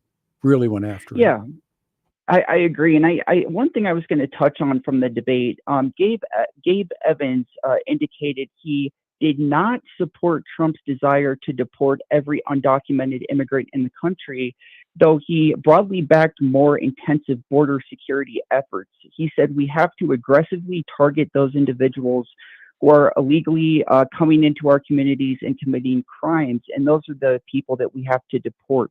And what was interesting about that, from my view, is that he has Trump's endorsement, but he differed with Trump in Trump's desire to deport every undocumented immigrant. And I think that it's almost something he had to do to get any independent voters here, because obviously Colorado is a very blue state, but he had Trump's endorsement. So do you think that could backfire at all? That's what Kyle Clark tried to do. They tried to tag him. I watched it, and it was disgusting because they kept saying, now do you do this because Donald Trump does? Do you do that because Donald Trump does? And I thought, I thought he was very ready for it. I thought he was tuned up to do it right, but they kept tagging him. But I think you shut the border down as airtight as you can. And then we got to figure out who's here. And yesterday I wasn't there, but I listened to it. And I mean, the way that Trump presents these things, it's rash, it's hardcore, but we have to know who's here. And if you don't have a border, you don't have a country. And Trump has found a hot spot, but all these other people say, well, it isn't true. Aurora isn't true. And Donald Trump goes against these people, and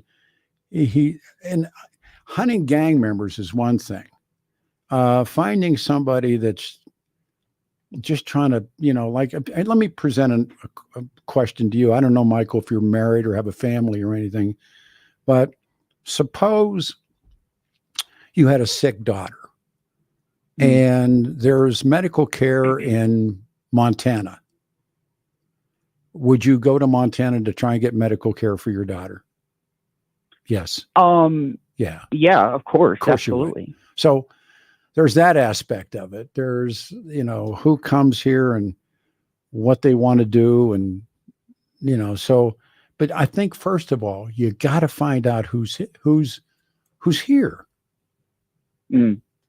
And first, they have to be vetted. The first thing that has to be done is to cement that wall, concrete that wall. I mean, when people say walls don't work, they've never seen, they've never been to Middle East or that. You know, the wall, the Berlin Wall worked.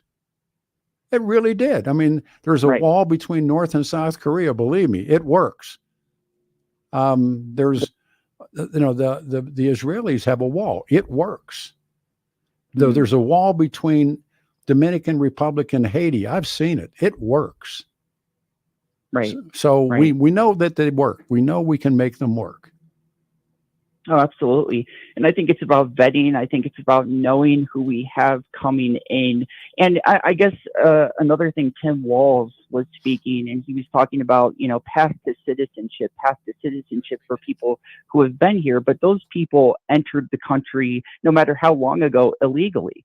So it's like, you know, it's a fundamental issue when we're talking about giving you know, people who entered the country illegally a path to citizenship. Obviously, you know, I guess the point he was making is they're a benefit to our economy because they're working, they're doing jobs that other Americans aren't, similar to the situation in Springfield. Yes. But you know, it's that fundamental issue of, you know, they skipped the line, they came in the wrong way. Why should they, you know, get a path to what is that telling other immigrants that are thinking about doing that? And so but you know, I guess, you know, we are a country of immigrants. We were built on immigrants. And one thing I try to do is I try to look at all sides of the angle. You know, I tried to look at it from a centrist approach. And there was an interesting, I was going to mention this and then I'll hop off unless some other callers get on, but there was an interesting political cartoon in the Denver Post this past week. It was Elon Musk. It said, for Twitter to deserve public trust, it must remain politically neutral. And then there's that was in 2022. And then there's a picture of Elon Musk dancing around Trump on stage, and you know, black, like campaigning. I saw and it was, that. it was kind of funny, but it's kind of true because it's like, you know, you want to have both sides be heard and not, but then look at what Elon Musk is doing now. Did you read? I mean, it takes 2 months to read it, but that lengthy Musk biography came out, and I read it, and it's a long read, but Musk. This is my take after reading the book. Musk doesn't give a rat's patoot about you or me or anybody else. But he sees things, and I do think there are people that come along historically. Picasso, Einstein, Jefferson, they just show up and they change the world. Einstein, we go from Isaac Newton to Albert Einstein, Picasso, Jefferson. And is Musk in that line of people? Because there are these stories about him. He's literally ruthless. And his father's name was Errol. And his father put him and his brother in these gladiator academies in South Africa when they're kids. I mean, and his mother, and there's this telling story that I've talked about before. It's in the book. And Musk's father, Errol, is a chaser. And he's been through multiple women and all this kind of stuff. So he marries a woman in the end who has a little girl. And so Musk is gone and Errol still lives in South Africa. And so they decide, and their whole family's totally alienated. So they decide to have to go to this restaurant in South Africa, and they're all going to do kumbaya, and they're all going to be friends again. So they all show up. Here comes Errol Musk. And the daughter that he adopted is now pregnant with his child. And they look at him. I mean, that's who these people are. And he, I mean, that's pretty telling. And there's another part of the story where, you know, Wall Street bets against him and he beats Wall Street, or when he goes one more time, when his whole board of directors says, you can't fire that rocket. You can't do that because whoever gets and makes the return is going to get a NASA contract for, I don't know, a couple $1 billion. He said, and he brought everything back out of the South Pacific. He took it to, I think, Vandenberg Air Force Base. He fires it. Son of it works. It comes back on and it works, and he gets the contract, and it's like 3 days till Christmas or something. And he's got incredible luck, unbelievable luck. And no, he's brilliant. I mean, and is he a politician? Nah. Those kind of guys aren't, but he is who he is. But the book is really worthwhile. And he had this horrible childhood. His mother was a model. She's absolutely beautiful.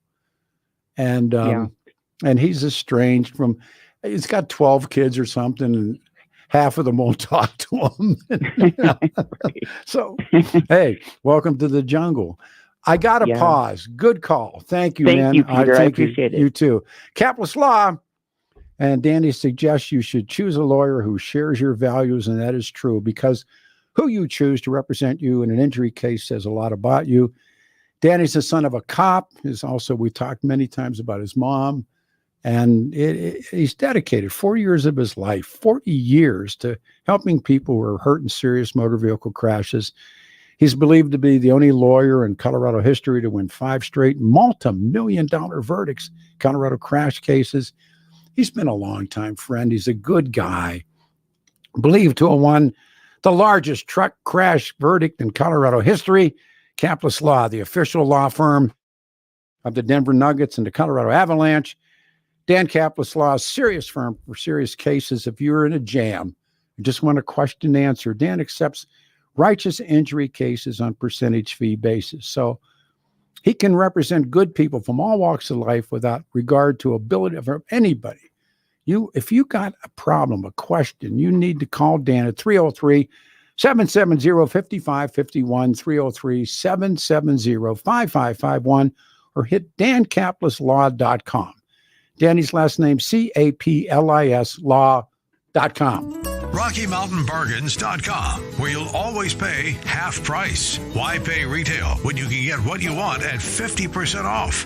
Just go to RockyMountainBargains.com and save. Here's this week's featured item. A DeWalt Atomic 20-volt max cordless impact driver kit, valued at $160. Get it now for half price. Get it now at RockyMountainBargains.com for 50% off. RockyMountainBargains.com, where you always pay half price. Restrictions apply. Go to RockyMountainBargains.com for complete details.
Good afternoon, everybody. I think it's the Allman Brothers, isn't it? Sweet Melissa.